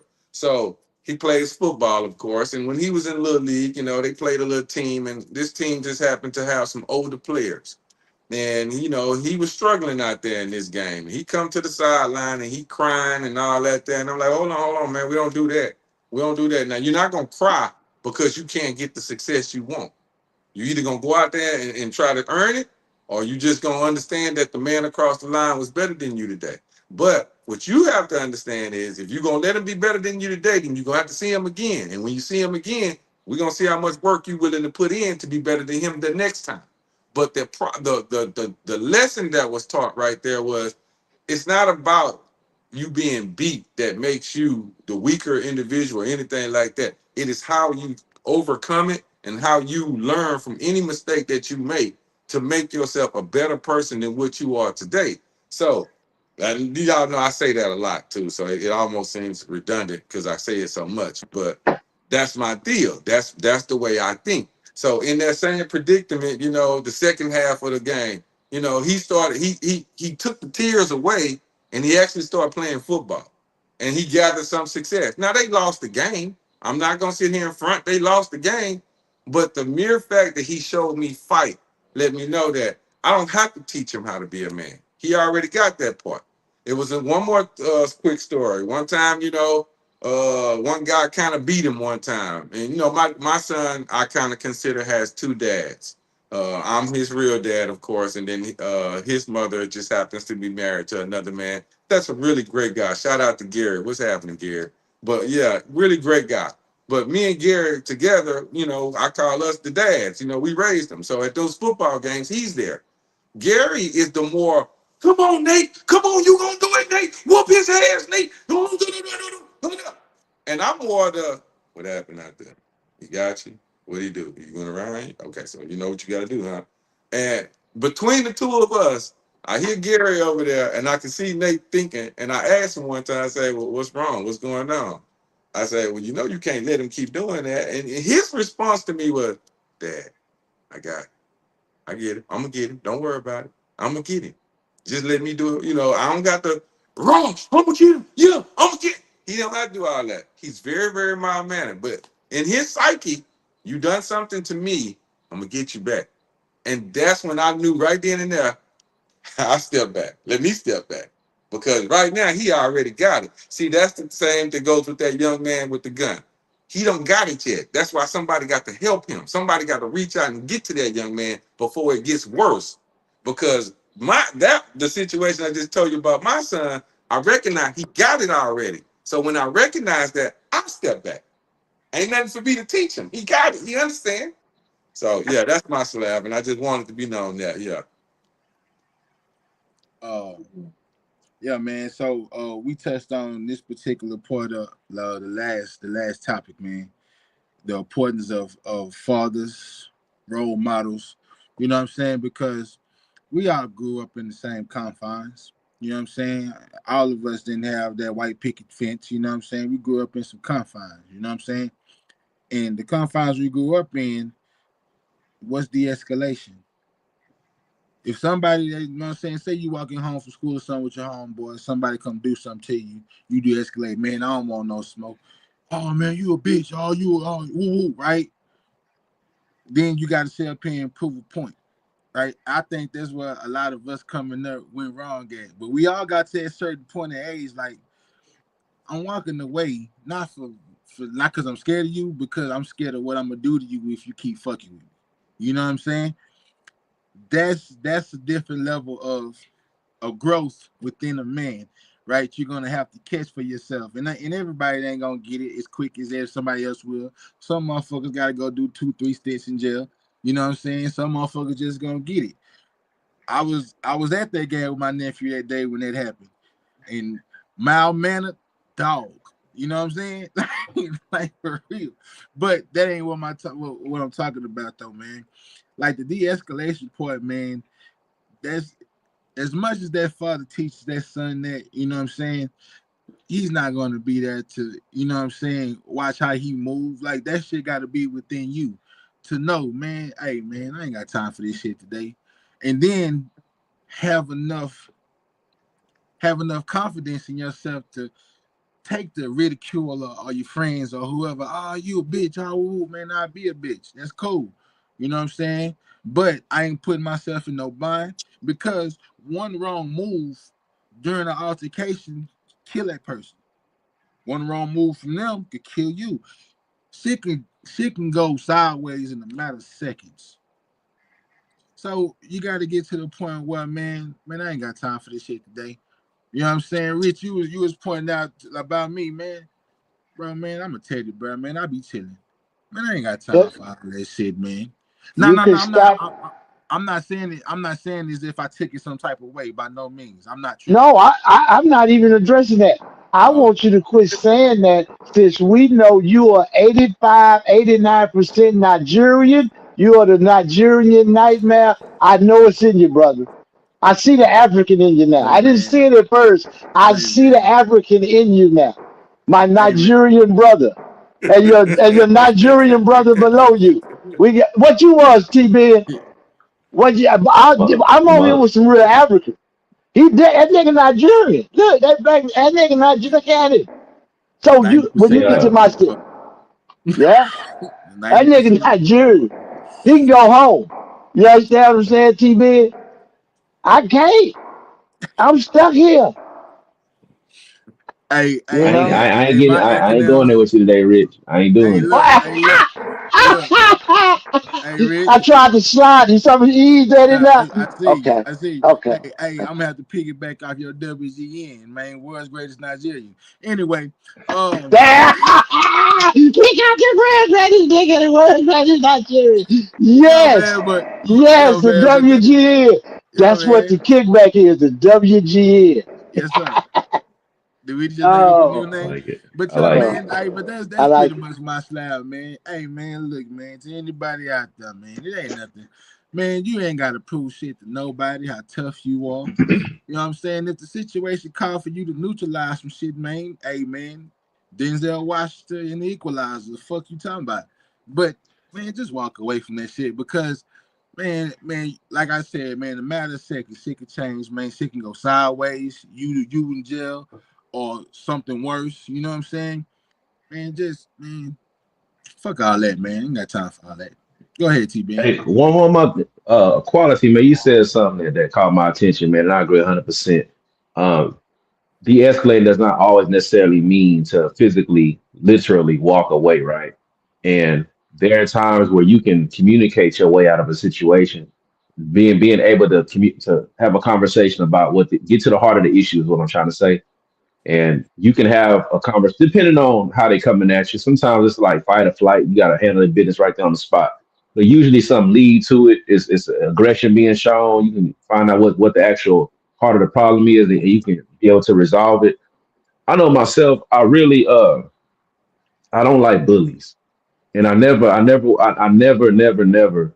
like bullies. I'm a bully one time in my life. I was in elementary school, And I remember I might have been first, maybe second grade. I'm sitting down on the ground, like outside the classroom, and this older cat, I know who he is. He walked by. He said something slick, and I remember I said, "Yo, mama," something like that. And I remember he kicked me in my throat. He was like fifth Damn. grade. I'm like second grade, right? Kicked me in my throat. And then from that moment forward, I just grew a real disdain for bullies. And so anytime that I would sense somebody trying to bully me, I kill it real quick. I'm letting them know you can't talk to me like that. I'm quick on my feet, so I'm gonna have something smart to say. I'm gonna test you. If I think you're trying to get an upper edge on me through intimidation, I'm always gonna take it head on. And most people don't do that. I'm gonna say most people, but people who don't do that, they get bullied.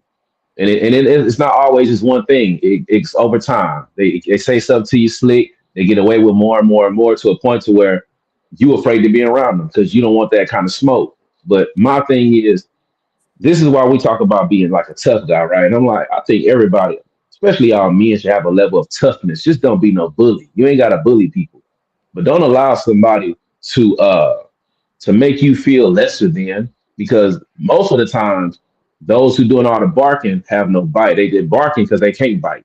That's really why they doing it. Most dogs, they all that "roo, roo," all that loud barking. Like they say, the emptiest wagon make the most noise. Soon Yep. as you You know get what I'm ready, they saying? running for their life. Hey, Yeah, because they're not used to it. I, Especially the biggest ones be the main ones that really don't want it because nobody's ever I attempted to test them before they so big. I agree Yep. with you 100%. But listen, I hate bullies. You know who I am? If y'all ever saw Life, I'm Eddie Murphy. When that nigga asked for his cornbread, that's me. Yeah, That's yeah, I can me. see it. yeah. That's me. If somebody That's me say too. if we together, nigga say something crazy, y'all don't have to say nothing. I got that. Now what happened?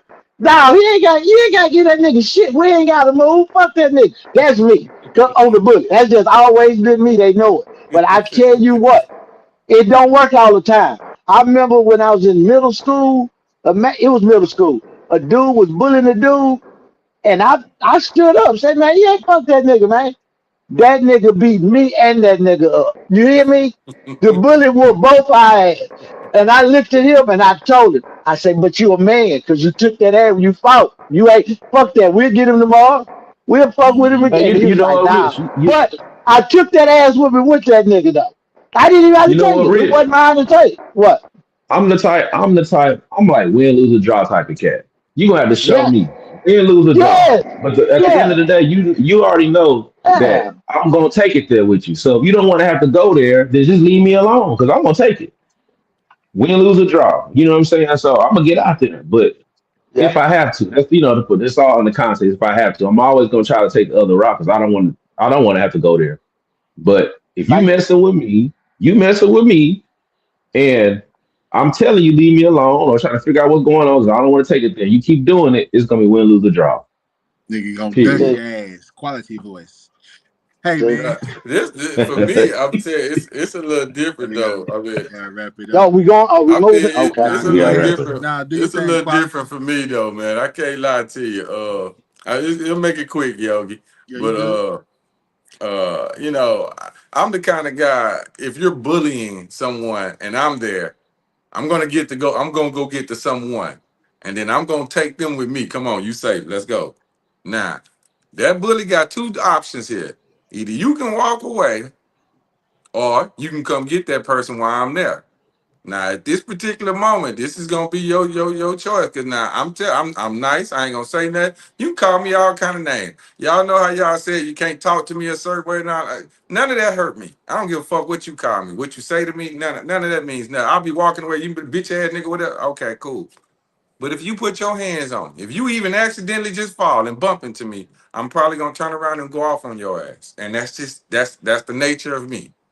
But as long as that person is with me that's being bullied, you safe. I'm not gonna let nothing happen to you. But now we're gonna have a conversation there. We walking away. Look, if you don't start taking up for yourself, it's gonna be days when I'm not around, and then you're gonna come and do this. So you're gonna have to stand up for yourself at some point. Now I don't understand. I don't know how to tell you that or whatever. That's my way of helping the other person. I'm gonna tell him, you're gonna have to do something different. because this is going to happen as long as you allow it.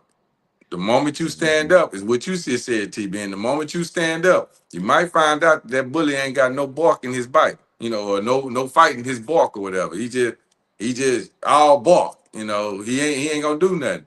Most of them are that way. The bully Hmm. thing is mostly compensating for something that person is going through in their life. Need a It's hug. At something that home. maybe they getting beat down at the house, so they got to come up there and beat down on anybody they can find that they feel like can take it. So Yeah. that's their whole thing. And I can help that person too if he want to talk about it. But if he don't want to talk about it and this the way he going, you're not gonna do it to this little kid right here that's probably what, Hey, 105 pounds soaking wet. You're not doing it to him. I'm not gonna hey, let you. quality of 15. So let me go talk to your daddy, man. See what he got going on in his Hey, Nah, life. so for Let what's me go real, going talk to on man. here, your old man? man. What's happening Hey, with your daddy? Hey, look, Pop, what you doing? What's wrong with the little nigga? that nigga Old done had young a man. He was an that old young nigga man, huh? that nigga had a bald head and gold teeth all his life. I've See what been I'm this talking way about? all my life, man. I ain't lying to Good. you. I always been ahead of the game. I've always been a young, All I a right. respect it, young man. grown man. A young grown I man. respect it. That's what's I up. have That's what's up. I haven't. I'm gonna let y'all know that I have not. All right, we gonna roll on with the show, man. Rich Uh-oh. Uncle, man, how you looking Hey, over come there, on. Hey, B? listen, man. Listen. I need to talk to y'all about this. Uh-huh. Come on. Let- I'm ready. hold on, hold on. Before we get in now, let's I've play been some getting my smooth music. shit. I'm ready to Yeah, man, you dance. gotta give us some smooth Yeah, shit, yeah, man. every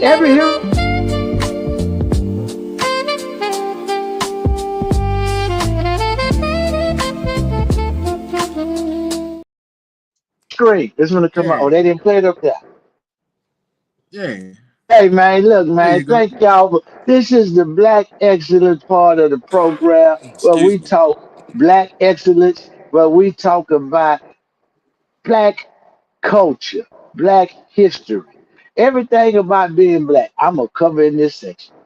Especially since we got the WGN, the world greatest Nigerian hosting tonight.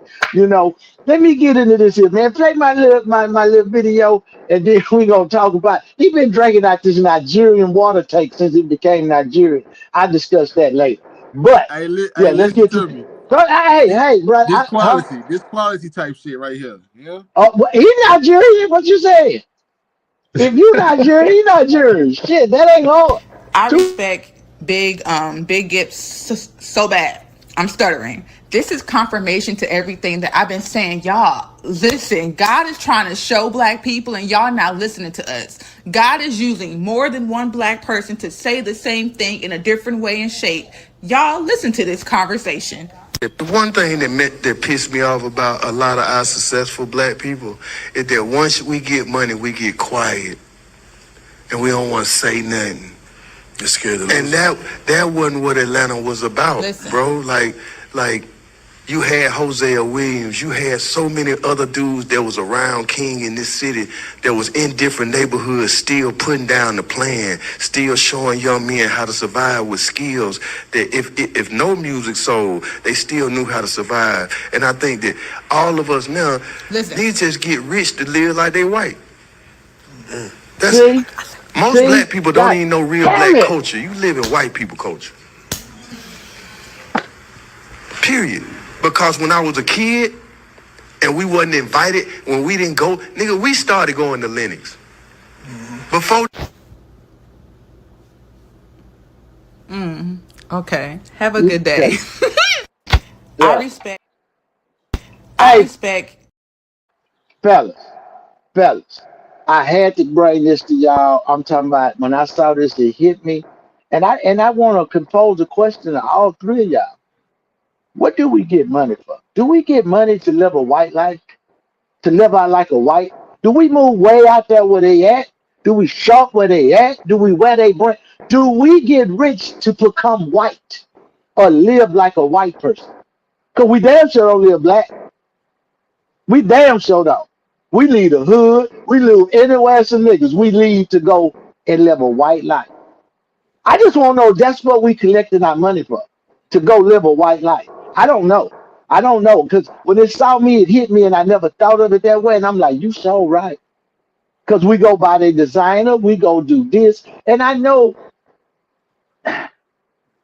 people always talk about this, but this hit me different because So many people getting money, and I'm like, what y'all getting money for? Y'all not businesses.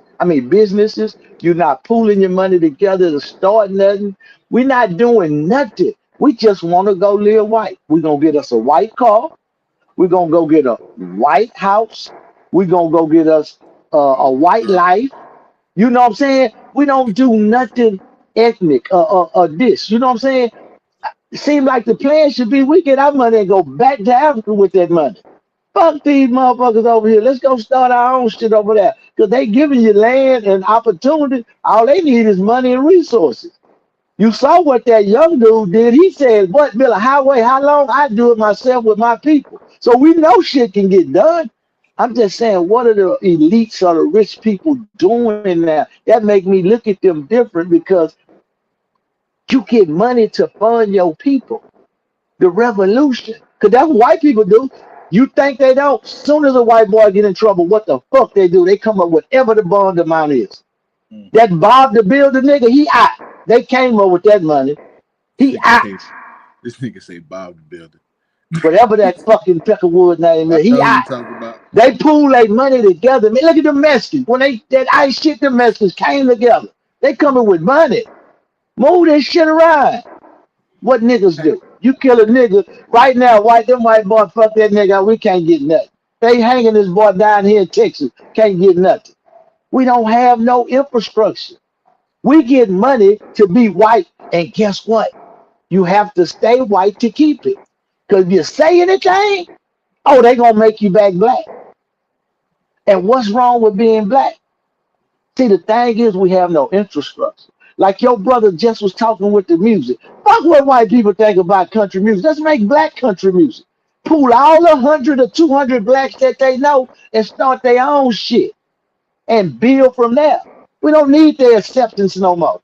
That's what I'm trying to figure out. Why are we like that? And I listen, my lips are closer to my ears. I'm the first nigga gonna get some money and go to Gucci. I'm the first nigga gonna go try to buy beans. You understand what I'm saying? So I'm checking myself now to try to say, damn, why do I do that? You know what I'm saying? I'm the first gonna go buy a little. I'm him, so I'm trying to figure out to myself why is I'm like that. So what are we getting money for? Now I'm trying to start little businesses and do things, which I always have. But I'm just saying, what do we get money for? What is success for? To be white or to be black? I don't know at this point. I just wanted to ask y'all that. What do we get? What is the goal to get money? What we gonna do? Because everybody want to get money. Get the bag, get the bag. What you gonna do with it? If it's only to help you, fuck the bag. Go ahead, TB. You see your it's finger. on the flow. It's on the Um, floor. I got some questions first. Uh Um, oh. let me ask you, Rich, as far as whatever your perspective is, I just want to know what your understanding is. What does it mean to live black? I don't. What I'm what asking. I don't know. I don't know. T. I don't know. okay, Cause so what does it mean my to live goal. white then? Can I go a crack at it? Yeah, what does it mean to live black? Can I'm I can I curious. Yeah, go ahead. I so don't have an answer. so in so many words, this is just my personal opinion. When you say living white, right? The first thing we do when we get money is boom, go over there, you know what I'm saying? Move to the penthouse in the Sugar sky land. type shit. You know Yeah. what I'm saying? Pearland. uh Now your kids are going to private schools with, you know what I'm saying, that you got to pay all the tuition with white kids. Everything you do is, you know what I'm saying, in the white, you know what I'm saying, in the white areas, you know what I'm saying. When we say living black, you know what I'm saying, you didn't came up on some money, but you still up in your third wards, your fifth wards, you still around in the midst of your people. You know what I'm saying? You didn't get the money and run because oh, and that's just the answer to the question how I feel. Okay. All right, so all Okay. right, so let me say this then. I think that this is my take on it. So Appreciate your quality. so when this is what I noticed between the differences between living in, because anywhere can be a hood. Like it's not necessarily about geography in a sense. You know what I'm saying? Because it's about the people and what makes something a hood, right? So when you drive through a community without seeing any person, just drive through, you can tell a difference between living conditions, right? Where talking about landscaping, you talking about the upkeep of the homes themselves, you talking about community activities, behavior of the people in those communities. And I don't think that's necessarily has to be a color thing. And let me explain what I mean. So we moved. I'm not from Houston, right? I grew up in Killeen. We lived in Third Ward as well. Then we moved further out because it's less noisy. Was living off of right by 288, right by the medical center. So it was all the ambulance trucks and right behind 288. It was just too loud, man. And so what we noticed is that people who came from an environment where we would consider the hood, right? The difference is not it's not even about the color thing. What we notice is that the trash in the yard stays there, even though they own the home. They don't pick the trash up. The cars begin to start piling up. They, whether they don't have the money to get it fixed or I don't know. But those things start to occur. The upkeep of their own grass, they don't cut it. It's certain behaviors, if you ask me, that determine what we would consider to be a hood type of mentality versus a non-hood type of mentality. What my issue is that we tend to put everything that's negative about living conditions as being black, and that's what I don't like because black folks who take pride in where they live at want the area to look clean, want the children to be able to go outside and have a good time. Um, those same people they could have lived in the hood and decided to leave that area to go somewhere else where they can do that amongst other black people. And you can be in a suburb where black people live at, and they just take care of their properties. They take care of the upkeep. They understand that people got to get up and go to work the next day, so they not blasting their music from sun up to sundown because hey man, we got to get them to go to work. We want to make sure we get up on time. And I don't think that's a white thing. I don't think that's an Asian thing. I don't think that's a Hispanic thing. I think that's just how you want to live. Now, personally, I prefer to live around my people because we can relate to one another. We have conversations about things. If we throw on a house party, hey, y'all want to come play some dominoes? That's what we like to do. So when I ask about activities, we play spades, we do domino, we do line dancing, we listen to the same kind of music. Somebody cooks some, and hey man, I cook some whatever it is that we eat, we know what it would taste like. You know what I'm saying? Like those kind of things. That's how I look at it. I don't know if it's making sense, but I don't. But I'm not wealthy, so I don't know if they're referring to rich black folks where they get to the point to where they don't even want to associate with other black people. That's a different conversation. But I just don't like how we always assume that living outside of the hood means you are trying to get away from black people as if we only in the hood. That's my only issue with it. Okay, go ahead, Rich. Now, now let me go off of what you're saying. I'm saying that if when you move out the hood, you looking strictly in white neighborhoods, these I get white you. gated communities, these white I get you. areas. You're not Yeah. targeting Sugar Hill. Like Yeah, I get you. he been to my house over here. The houses in front of me, that whole this is all black. All the houses are a half a million and up. But guess what's across the street? The hood. When you cross Homestead and go over there, the manor, that's the hood.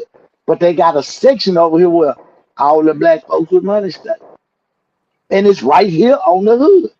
You see what I'm saying? So I didn't find this. Don't get it too. I'm not no miracle. This is just where my mama had a house and I got it. I'm just telling y'all the truth on that. But I'm just saying it's areas like that. You know what I'm trying to say? Because Yeah. when they get money, they move. I don't want to live no nigga. I hear people say that, man, nigga don't stay where I stay. I stay way out here, nigga. Ain't no But niggas you out here. know, And I'm like, is that a cap? Is that a flex? Really? but you know why? Because But you know let me, why that's I'm a gonna message. stop right here. I'm gonna get to you. Go Once, ahead. My bad. My bad. no, you good. I said that because I delivered a car to this dude's house. I said this before on the show, and I dropped it in front of his house. It's his car, and I stole it nuts in front of his house. His neighbors called the police and the community on him because they didn't want that car in front of his house in the street. And I question, is that your neighbor? You want to live next door to a motherfucker who gonna call the law on you about your car because he don't In want it front of sitting in your front of house. your house that you buy. I said, man, I can't stay around that kind of stuff. I'll go to jail because you're not going to control my house. You know what I'm saying? My land that I'm paying for. So I don't understand that. But go ahead, yo. You know, I fault. I'm just Excuse me, my bad. Um, I was gonna say, man, the reason, and once again, it's opinion based, but I feel like the reason why people get money and move out the hood is because of the possibilities of what can happen to them because they have money staying in the hood. If you picking up what I'm putting yeah, down, yeah, right? that's true. But this is, like I said, opinion based. To me, if you take that same money, so the same issue that you being relayed about the upkeep and all of that, right? Like if you had the money to fix all that shit up, you know what I'm saying? Because me personally, I feel like if you, and this may not be true, this might be my delusion, but if you're a black person that then came into some money, you still stay in the hood and you start doing for the community, won't you be protected? Because motherfuckers No, ain't nah. You know what I'm It saying? depends. It that's a depend on the it does individual. depend. It does depend. It I'll does take that depend. back. You're right. It does Like depend. like like It like if depends. you a That's a hoe, if you was a hoe before you got the yeah. They're money, you not gonna stayed there, then okay, I get let. that. But like if you were a person that was in the community, then you come into the bread and now you start building up the community, you will become a protected figure within that community. Let me say this. Here's why I You say right. that. Go It go ahead. depends because, like I mentioned before, when we're doing our community cleanups, and this was some prime examples of what we were like dealing with. And it wasn't just like us that don't live there. There were people in the community that would come out and help. So it's people that live there too, cleaning up as well. But you would notice, like on our very first day cleaning up, we off of Tier Western, no, off 2M, I want to say. And Man, that's tough. clean we yeah, cleaning up right. Matter of fact, the Nation of Islam had a house right there at the corner of Scott and 2M, I want to say. They own the house right there. So we on that whatever street that is. So you got the street Mhm. and you got the ditches lined up on both sides of the street, you know, like the gutter areas. We cleaning up, we wrapping everything up. Now we didn't have it must have been about close to 50 of us out there. Our organization, people that live in the community, we're all just cleaning up the streets, right? We cleaning it all up, we wrapping up. We got our vest on, we got the trash bags, taking them back to the truck to take them to the dump. We walk. It's a lady, a sister walking down the other direction. Now we cleaning up. She see this. It's been clean right in front of our face. She's drinking a soda. She takes it and it throws right into the dumps right in front of our faces. To me, that's a hood mentality. Mhm.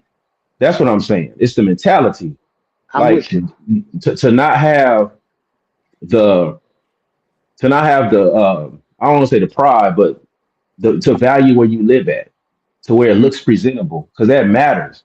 And so when your children grow up and they see trash everywhere around on the grounds, to them there's no value in where I live at. And if you don't mind the trash being around, you don't mind the behavior, you don't mind nothing that is what we consider to be negative. That's a hood mentality. So I think that some people don't want to live amongst that, and they want to go where it can be presentable in your home. And you put money into your home, that's an investment.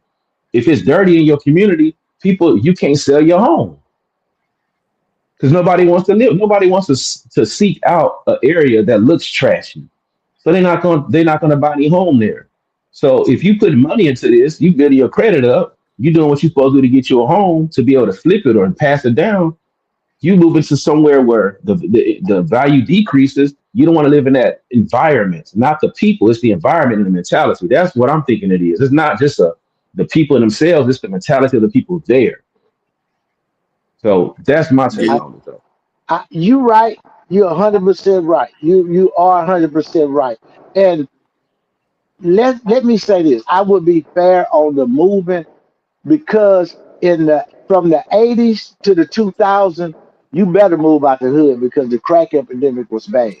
What I'm saying now is by not being bad, we're leaving good black neighborhoods to the Mexicans, to the white people that's re gentrified, and we leaving prime real estate. that we had. Yeah, And location. we, They right next to yeah, downtown.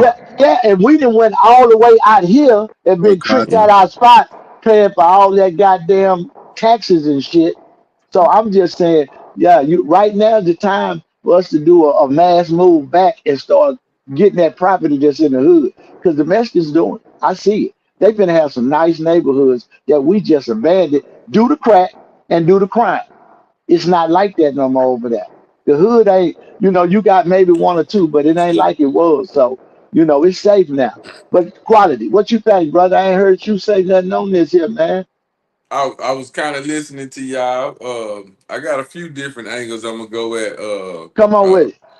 First things first.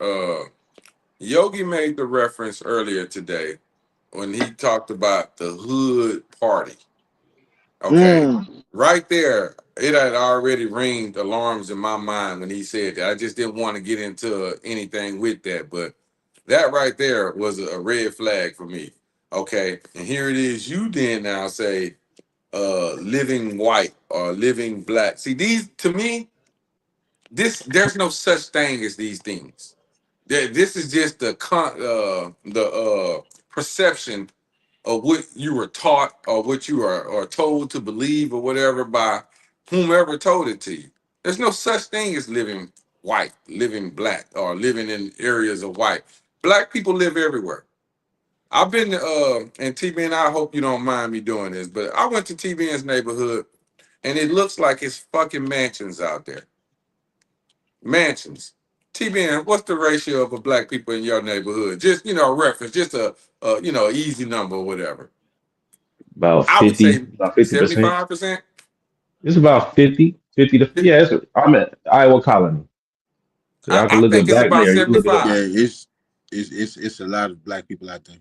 Well, I make the point to say this, and I do football games and stuff. So I do games out in these areas, guys. So I'll be there too. It's not just when I went that one time with TBN, but I'm out there often, and I see a lot of people out there. I go to these schools. I see a lot of kids. These kids ain't white. These are black kids. So you're missing me with the living white and living black in areas. Rich, like I say, this ain't no shout out to nobody. I'm not trying to. I'm just speaking my mind. Hope y'all don't mind. But Yeah, yeah, yeah. Rich said, when you move out to Sugarland, Sugarland ain't white. I mean, it's some white people there, yes. And it's some white Mexican people there. And it's some black people there. And Chinese and on and on and on. So there's no such thing as what we're talking about. Living black, living white, and all that there. You're living good. Now, let's define good.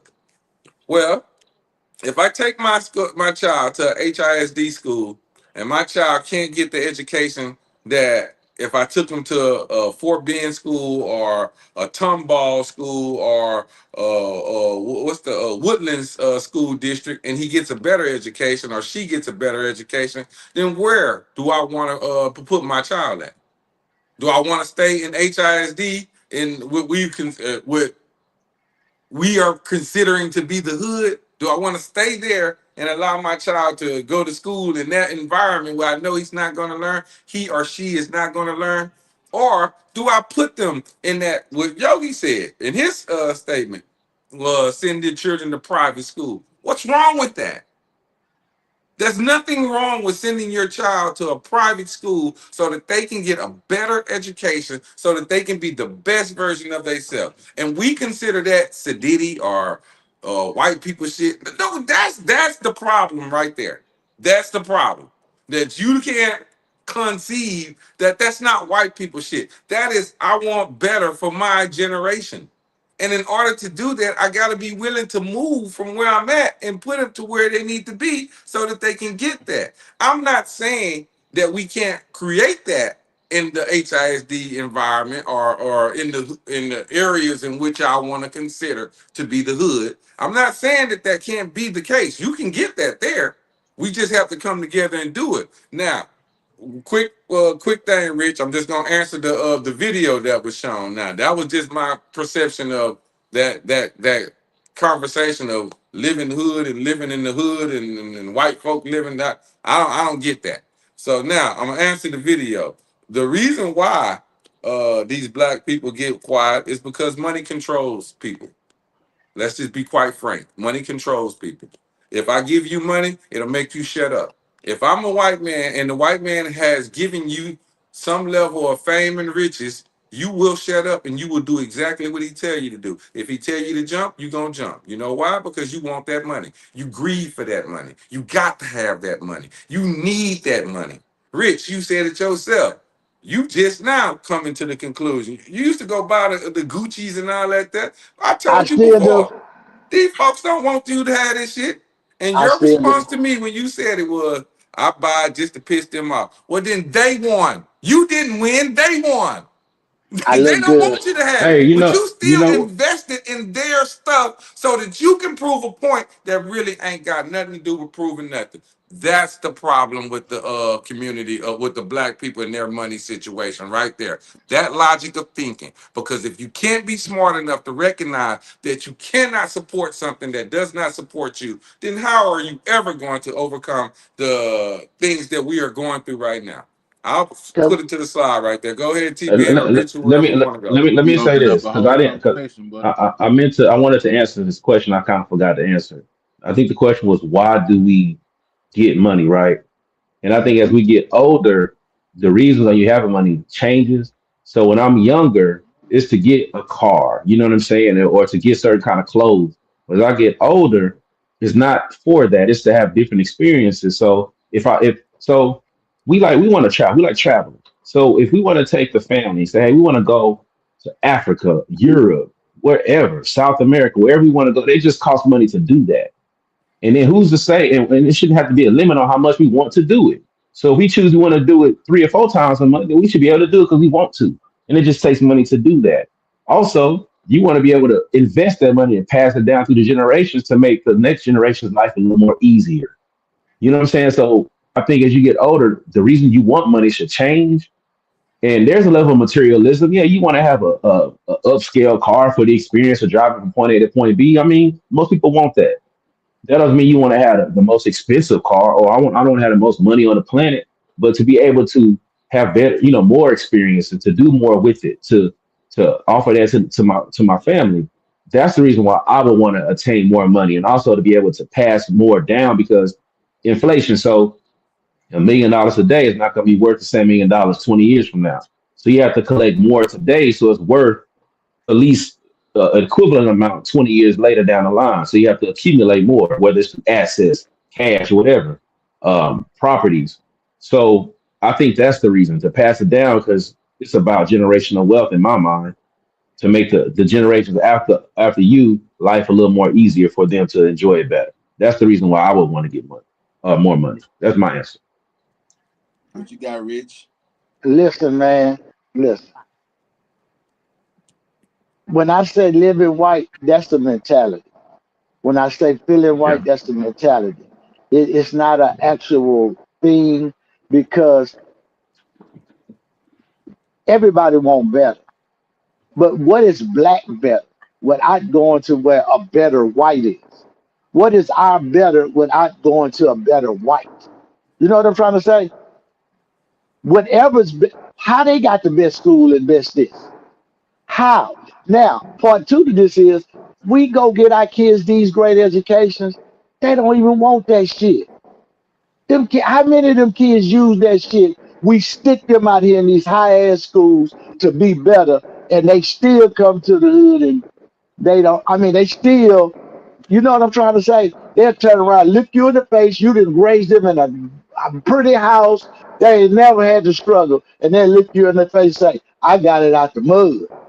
Nigga, what mud?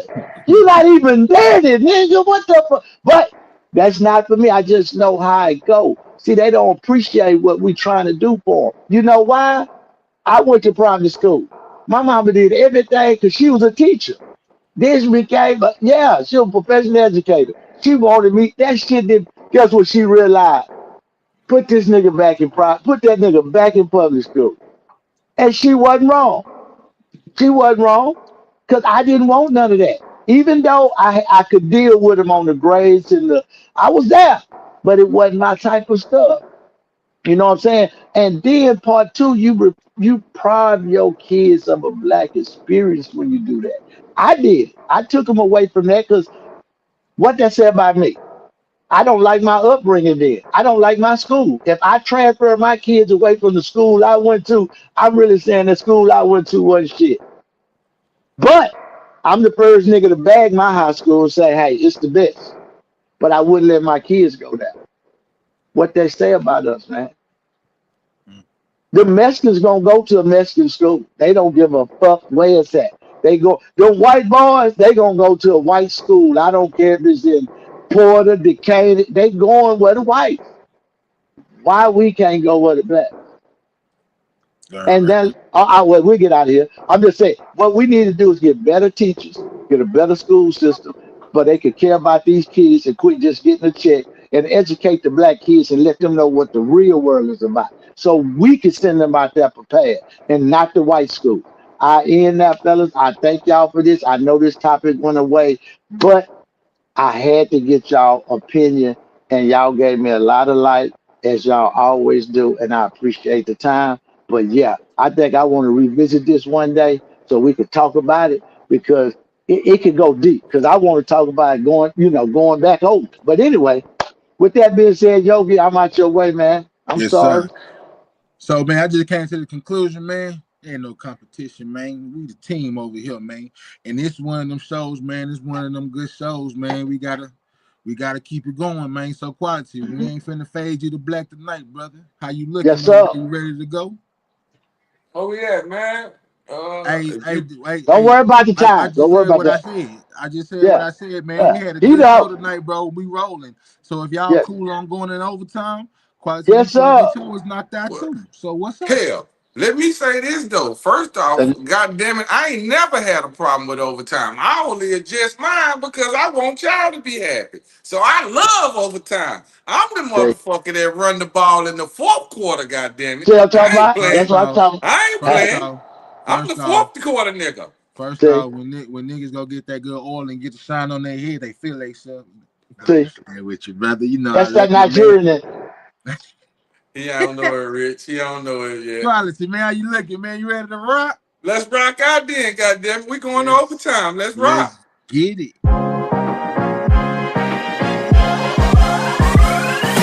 Hey,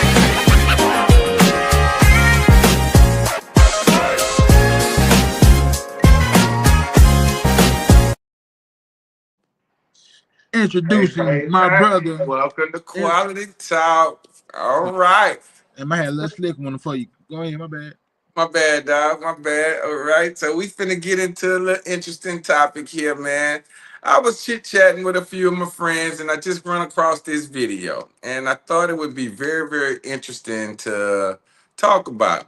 Unfortunately, this always seems to be an issue that when I make video, when I want to have conversations about videos, that we have no female panelists to represent themselves. So please, ladies, get into the comments. Let us know how you feel. But we're going to speak from it from a male's perspective. So I hope y'all do understand that. We are not shooting any shots at anyone. Please I am. be here for that. Well, you know, Rich, but I'll take care of that for y'all. So here we go. Run the video for me, please, sir. You want me to do it? Okay, you go. I got you, big dog. Woman, answer me this. We have males that have the same hair texture as us. Why aren't they wearing wigs and weave to protect their hair?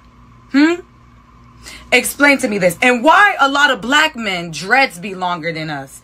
Hair be longer than us. But then we're sitting here saying we need to protect our hair. Why don't they need to protect their hair? And they got the same hair texture as us.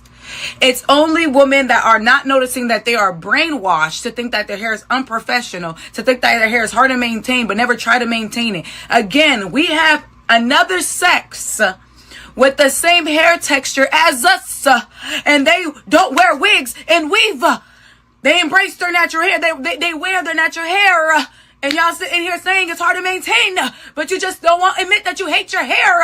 And that's why you wear other textures that's not yours. Y'all hate your hair.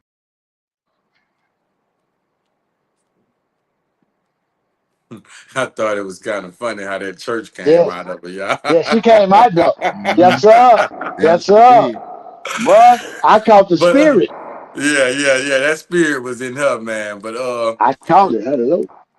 I have to actually say, guys, after Spirit hearing too. that video, it made me perceive little differently. It made me look at things a little bit differently as far as what I see and how I understand the logic of us as a people. So as I do that, I'm thinking. And I kind of go through a whole, list of people, whether it be from women that I know in my family, sisters, sisters, aunties, and all of them. How have their hair been? And I'm very seldom will see any of them. Of course, when they're going out. Now, when they're at home and everything, it's a different story. But when they take themselves out in public, it's very rare to see a woman with natural hair, with her natural hair, no weave, no perms, no nothing, just straight natural hair. And because of that, it brought the question to me: why? Why don't they do this? Why don't they like their hair? Why is it always have to be in a way where it's pressed or something like that, as if we are trying to emulate someone else? Well, let's be frank. We're trying to emulate a Caucasian person. Our hair is not straight. It's kinky. It's that way for a reason. So the question that I want to ask you guys is, um, let me see how to phrase it. Do you believe that we have an issue with this particular problem in our community amongst our women? So the floor is open. I just want to get you guys' opinion on that right quick. Do y'all really want me to go, or y'all want to Absolutely, go? Rich. Man, listen, listen, listen. The first story we ever got on a woman, she was confused. Women been hating themselves since the beginning of fucking time. The ones who don't know themselves, they hate themselves. Hair is one issue. They do the eyelashes, they do the nails. You see these women that go get surgery to look another way. When God gave you the body you got, you ain't happy with it, tone it up, do some things.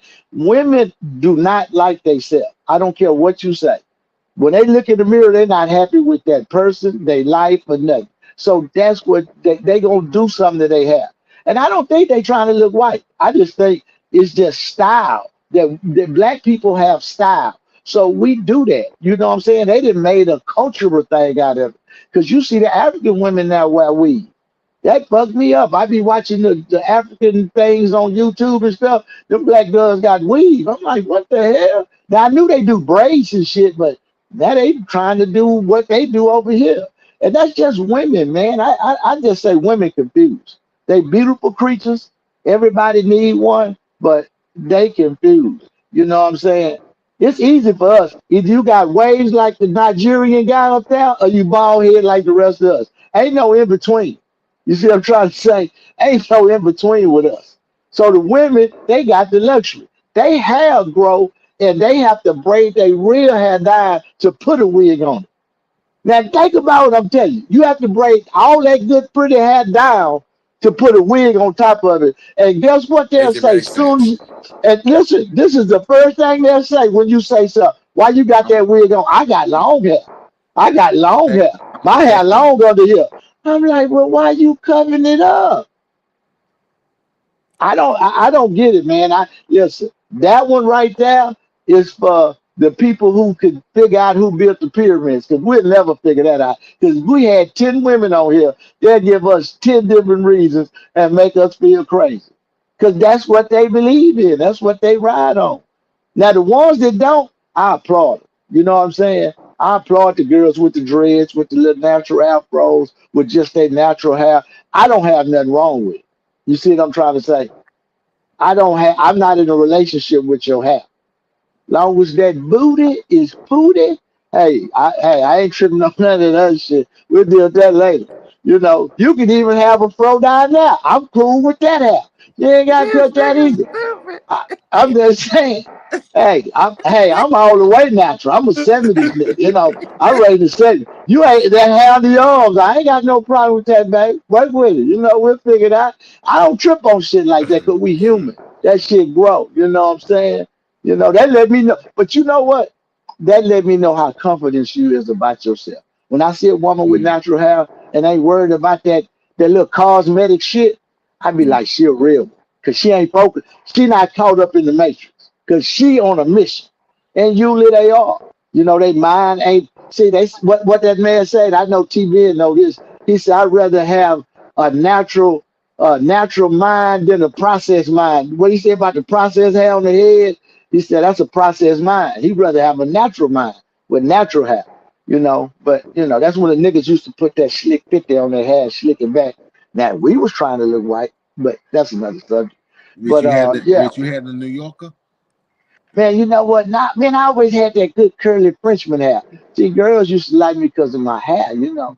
You know what I'm saying? So that was what it was. What they like you for now? Cause you don't got it no more. When they I just called me caught you on sexy something now. rich. What's I just that, caught you bro? on something rich. Oh goddamn. I done messed up.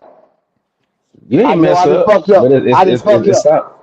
The Well, truth I'm just saying came it's a out, TBN. mentality. I heard something. You I The see heard what truth he come say? something. out, T Ben. TBN. Come You on, heard He he TBN. say, said he you said he know you done said he fucked said up. he He said said, you know you fucked up. I had that good curly French hair. Yes, Bingo. I did. Hold Hold Hold on. on, on. wait. Hold on. So You Let's not You forget my ain't boy count. Creole. My boy That's what I'm Creole. gonna say. I'm gonna go The fight hard for Creole. my Creole. I'm a Creole. See, I I'm not ain't African. See, we weren't going that TV. We do the flag. You said I ain't even I ain't gonna finished. go My there with you religion now. is good though. Okay, I ain't okay, come on. finished. I ain't finished. Okay, So that's so what here is not good. Exactly. that's not Creole. If it's not Creole, hair is not good. So Nigerian hair is okay. Nigerian hair.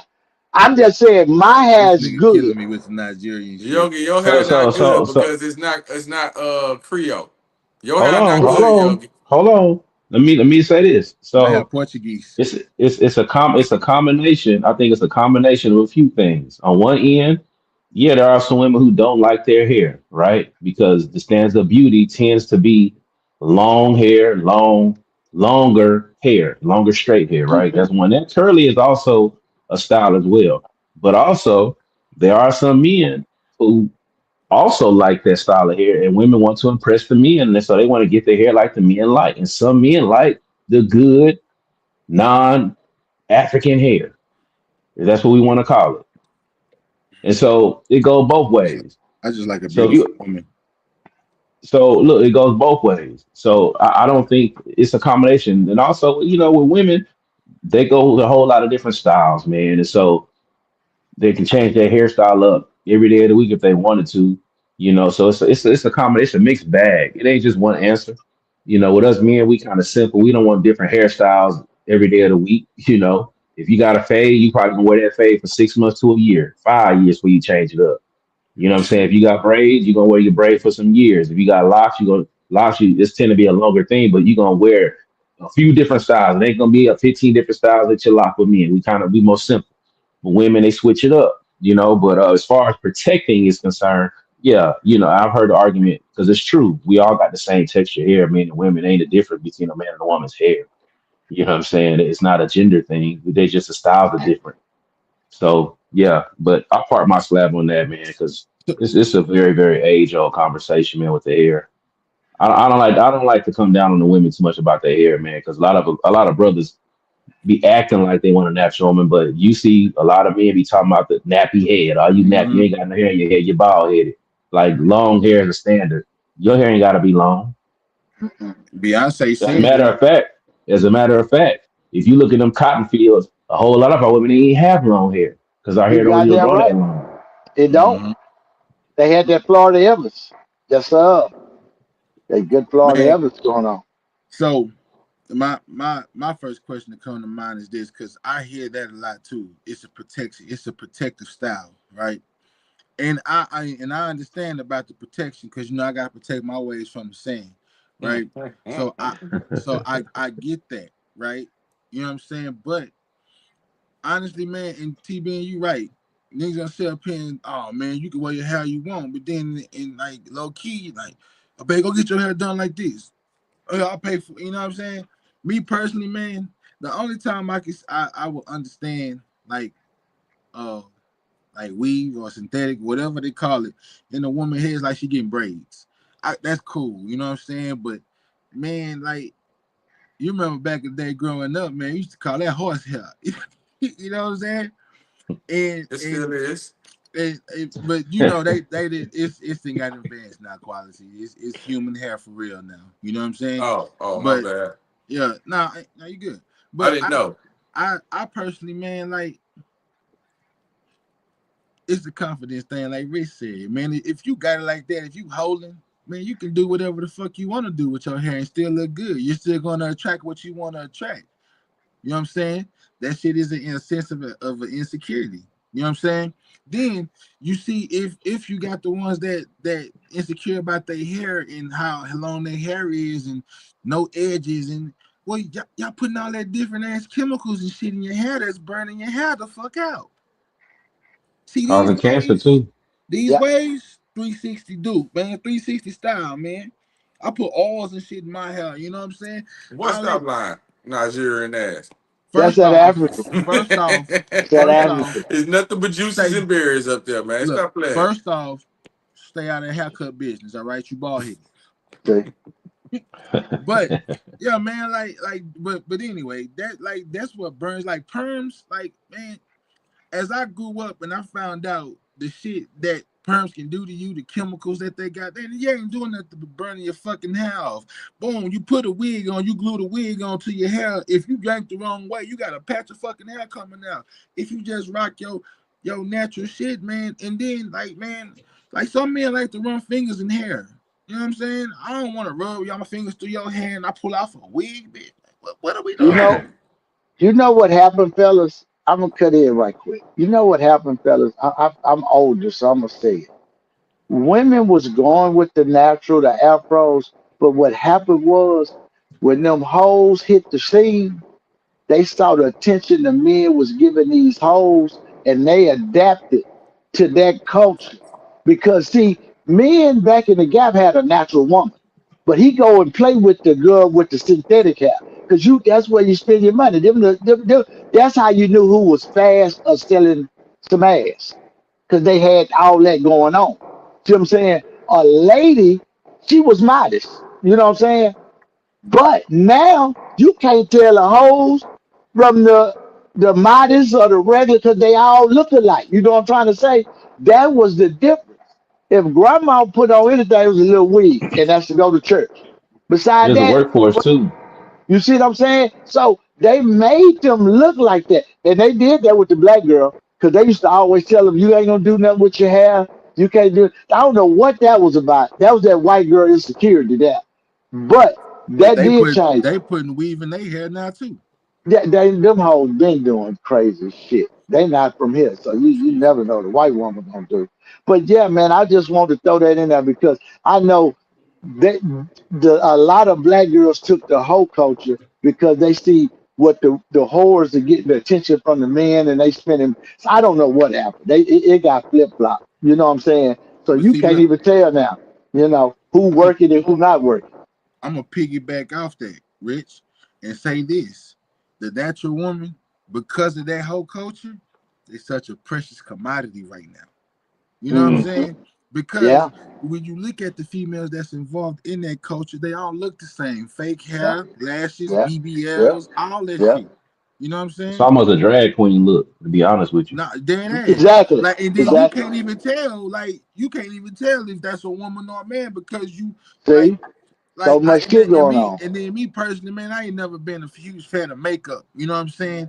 Like, cause I like to wear white tees. I can't even give you a hug. I'm gonna have your whole face on my chest. You know what I'm saying? So I ain't never really been big on that. Switch to the black tees. I do both. Switch to the black I tees. do too. I do both. Man, quality. You better let them Yeah, know. You better let them know them All fresh right, see. bags up in that goddamn room. Black and white. Stop playing.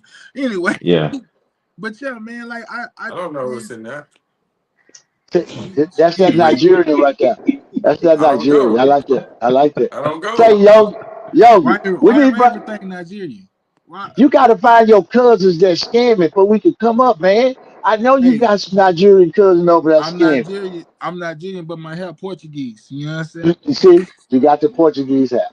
You definitely do. Well, let me stay That on topic, y'all. Let me stay on topic. I wanted to address TBN and his. I got a little pushback for you, TBN. Uh, I know you say that you're not really like it's some men that's out there that do like it and all that there, and I agree with you. So there's no discrepancy there, but the majority of the people that I talk to, and even the men on this set, despite having their you know perception of why they do that, why women do that, whether it be Rich uses the word hoe a lot, as far as his terminology, but I'll say fast ladies, or ladies of the night, if you will. If that was Ladies their of the night. perception, how they wanted to do things, then that's fine. I get it. But the pushback that I have is that it is actually a lot more men that like the natural version of a woman. The problem is that the woman can still get a man despite not being natural. And that's because so many of them have already jumped into that world of not being natural. So what is a man supposed to do? Not have a woman just because she's not natural? He still desires a woman. So despite her having those elephant eyes on her face and all that there, we may not like it, but we still need a woman or the desire to have a woman. So if the particular woman that you get with just happens to wear those eyes, yeah, you don't like it. And there's the thing right there that should hit home for the woman. You have to ask yourself from the woman's perspective, who are you trying to impress? Are you trying to impress the man that you love or the man that you want to be with or a man that you want to pursue you? If you're doing that, then you would want to be natural because most of the men are telling you they would prefer natural women. You think Now, it's most? I think it is. I think the ones that dibble that I think they dibble and dabble with the other side of it. I don't know if you kind of get what I'm saying, but basically I I one think I night would say stand type many. stuff. I think I just use the term many because I don't know if it's most or not. I know that many men do like natural women, no question about it. And I think I'm around a circle of brothers who we all prefer a natural woman. Um, but I can't deny that I do see a lot of men still. You seen a woman with shorter hair, and it's always the conversation of being bald headed or you need to do something with that, or I see it. You know what I'm saying? It's just I don't know what it is. I don't know if Could it's that be because of locker the room media. talk though? I don't know. I mean, I'm just saying, you might see a post and a woman is talking and it might be an opinion that a man will not agree with, and so they start attacking her looks. You know what I'm But saying? but see, Or that's why.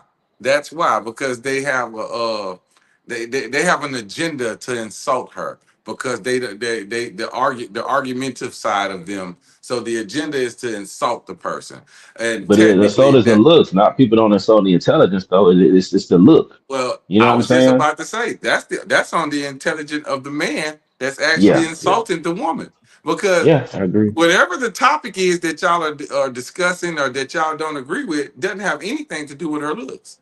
And if the Right. first assault that you send out to her is something to do with Oh, her he, looks, yeah, then you the fool, you the dummy, because you Yeah. can't even focus on what we're talking about, opposed to wanting to insult her because of the way she looked. Now, interesting, you said this too, T Man. You said most of the men that you are around prefer a natural woman. Am I correct? Yeah. How about you, Absolutely. Yogi? what you mean?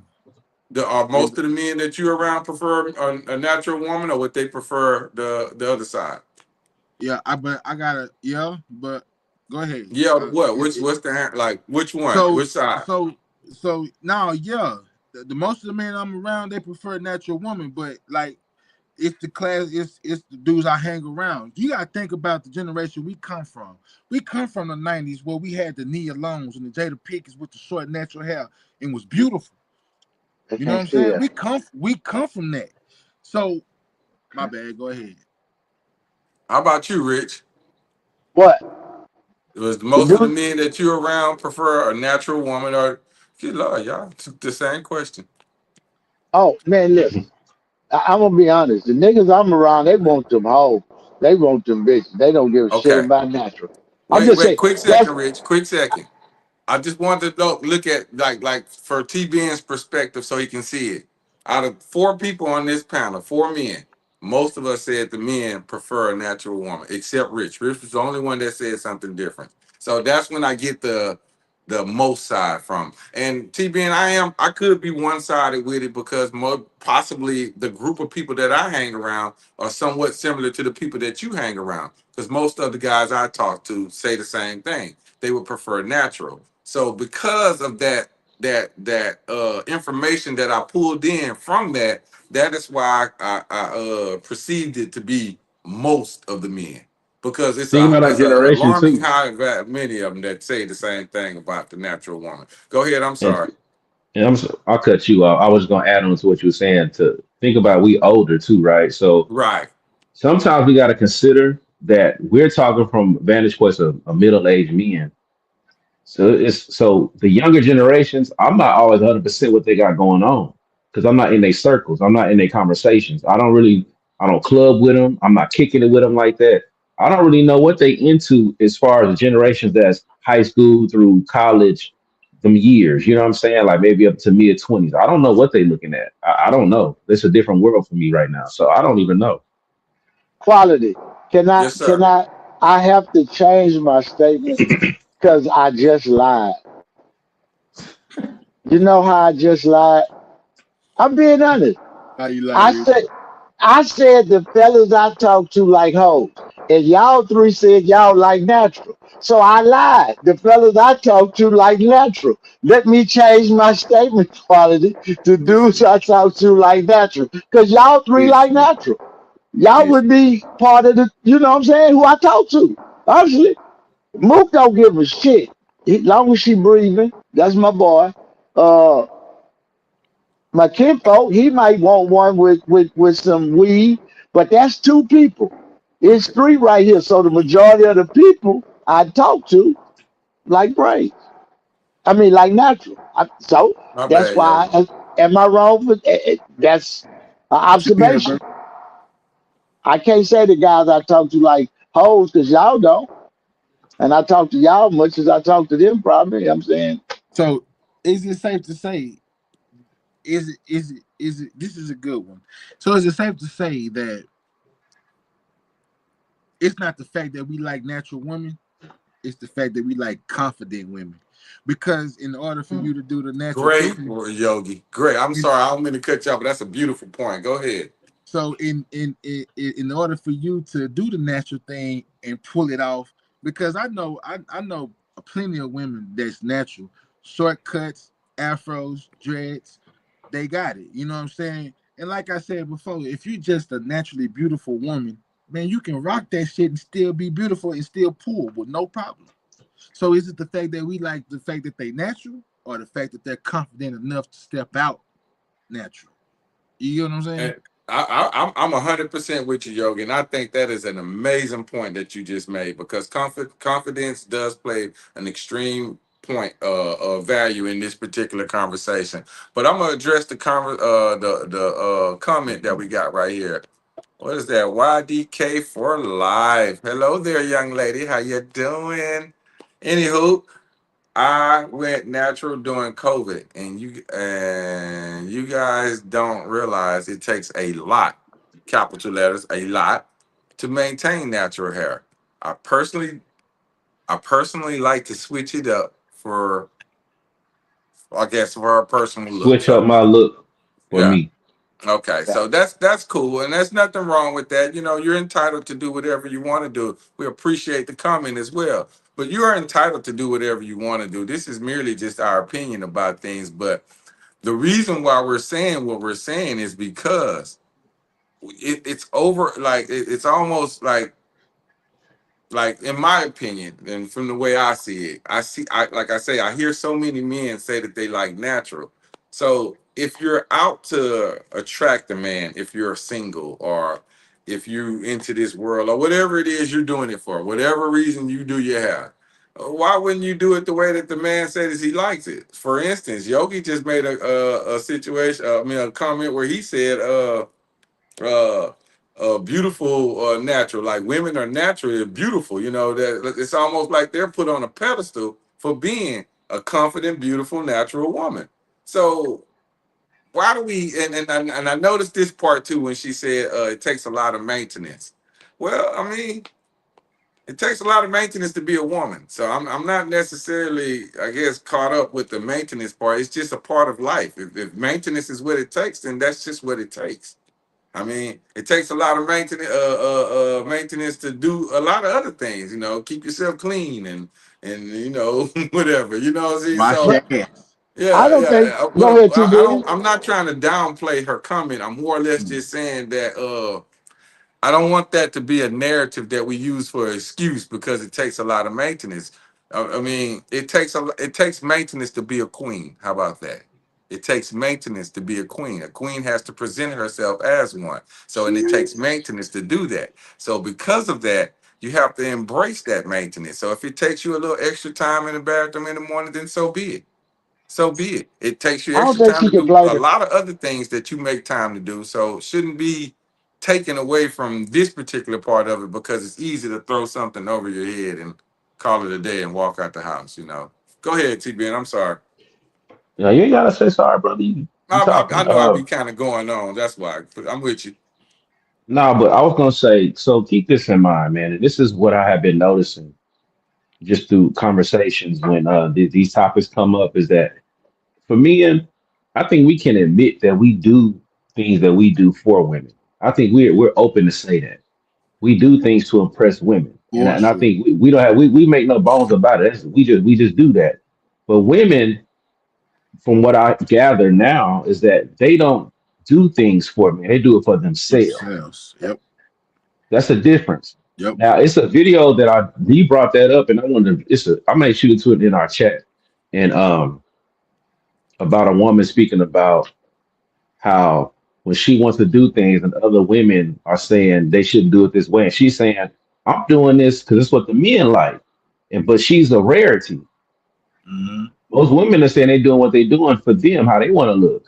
And I know me and my wife had this conversation before, previous, a few times about because I'm of the mind, and she had to kind of teach me. I'm like, if a woman is dressing a certain way, she's doing it to get the attention of a man. She like, no, that's not why they doing it. And we had our back and forth about that. But from what I gather now, they don't do things for us. So it ain't about what we like. It's about what they like, and we have to fall in line with that. Yep. So that's why I made the comment that most women, when I say they don't like themselves, meaning they not doing that for you. They doing that because they see something they don't like. That's why they doing it. And quality. I don't think the young lady was saying that it's hard for her to do it. She was just saying them other females are making excuses not to go natural because it take a lot to keep that up. So it's But easy to listen to put the a key wig words you on it. said, Rich. They're Uh-huh. making excuses. Now, I'm gonna Yeah. let you Yep. finish. Go ahead. And they Yeah, I'm and they saying. do. They No, do. I'm Cause saying look, a she's lot of them not. tell you. She's not. She just saying that it takes a lot of maintenance. So she giving you an option to think. Well, that's why they probably not doing because it take more to do that than to go just sit in the chair and let a girl put a wig on. Because she got Yeah. to wash it, twist it. I'm trying to say, and yeah, and natural is better. And like you say, confidence. But hey, we live in this world. These girls gonna put that hair on their head. It's not Well, about us, y'all, fellas. We are just pawns in their game. You know. Once we realize that, you'll understand. Because at the end of the day, it's the power of the rest.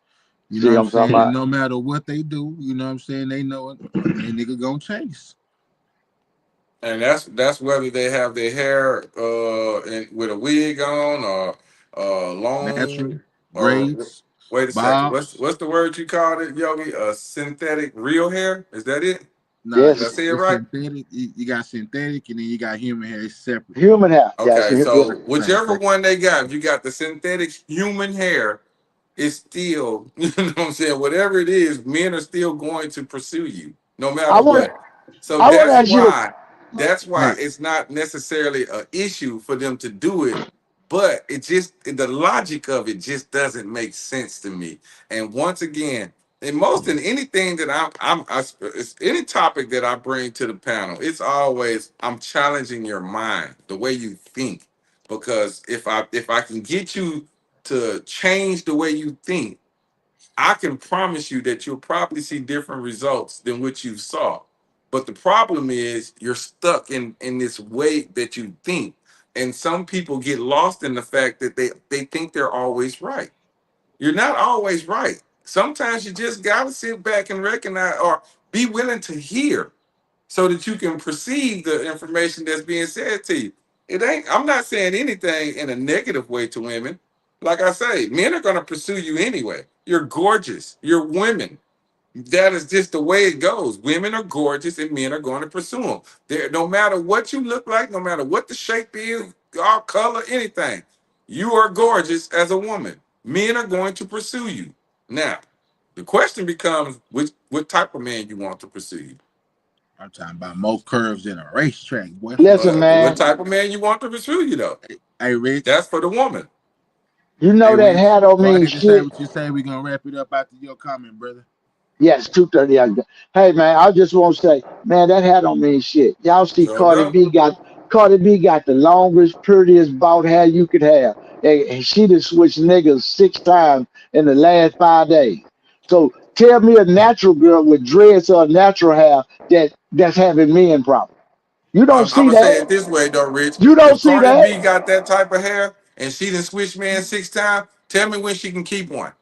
She can't. That's the point. You don't see natural women going on that talking about I can't keep a man. You ain't never seen a natural girl with dreads or a little afro that's really a lady and know about herself and know about that go on TV saying that's only the ones with the weaves and he don't want and I want. And when you listen to them, Well, you that hear what it is. celebrate the whole culture. That's all I'm saying. With that, All I'm right. gone. So, you know what I'm saying? Hey, we went in overtime tonight, big baby. You know what I'm saying? 2:30. Yeah. We got all the topics up out of there, man. You know what I'm Quick saying? shout out, right quick. Hey Yogi, I just want to say I am grateful. Thank you very much. You could have easily made let me be next week's topic over, but you stayed here and you made sure that I got out there. I truly appreciate you that, my brother. Thank you so That- much, man. So, big That's, dog. that's Hey, fine. man. H-Time Bayou City, baby. Winning by committee, man. Ain't no I ain't team. Already. We got my Hey, mama house now. We reigning supreme. Hey, man. shout out to your brother, man. Yeah, for sure, Not the man. Nigerian, the other one. Yeah, shout out to your brother Dak Prescott for coming through, I'm blessing about us to with the kick this nigga Cowboy off the schedule. stage. I'm Oh, about, hey, this nigga called my bro 10 names before we even cut the camera on. I can't help it. I tried not to. When I was wrong, he scared me. I thought it was rock. Then he turned Disrespectful. to Y'all hear him? he turned to Drake, Disrespectful. and then he turned to Dak Prescott. I'm just hey. Hey man, hey man, it's time for Rich to go to My sleep. bad. It's I'm time Too for Rich much to go sleepy. to sleep. alcohol for Rich, y'all. Too Yeah, much Man, yeah. alcohol. I That nigga told y'all I tired, was Quaddy. sleepy. That's that Yeah, fun. I That's told you I fun was do drink. sleepy when I got over here, but I didn't mean no harm. It's all love. I appreciate it. It's I'm all gonna check love, out his man. music. Hey, listen, we ought to put something together for the 50th show. We ought to do something live. Let little bro come through, sing if we have to. Just something. You know what I'm saying? I'm Yeah, just saying. for That's a Well, you sure. thought in got the back 11 of the shows to mind. prepare for it, so what we at? Uh What we 39? 10. Oh, okay. Yeah, We had 10. 15. What you say? 39. We at 39 now. We about to close Yeah, 39 we now. had bisexual D. White Howard. That's where we at, Oh man. 39. Hey man, and on that note, y'all have a great night. Get this man up off this damn stream to go to Please, sleep, baby. Yogi, please. Hey man, from the north to the south, to the Uh-oh. east to the west. H-Town Uh-oh. Bayou City, baby. I know who do it the best. It was a pleasure Already. bringing y'all this content. Y'all have a great night. Get at it. Appreciate y'all riding with us. I'm sorry. Forgive me.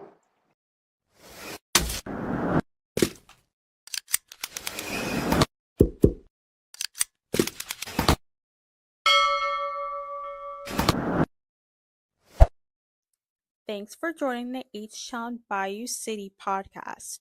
Be sure to like, share, and follow, and we'll catch you on the next episode.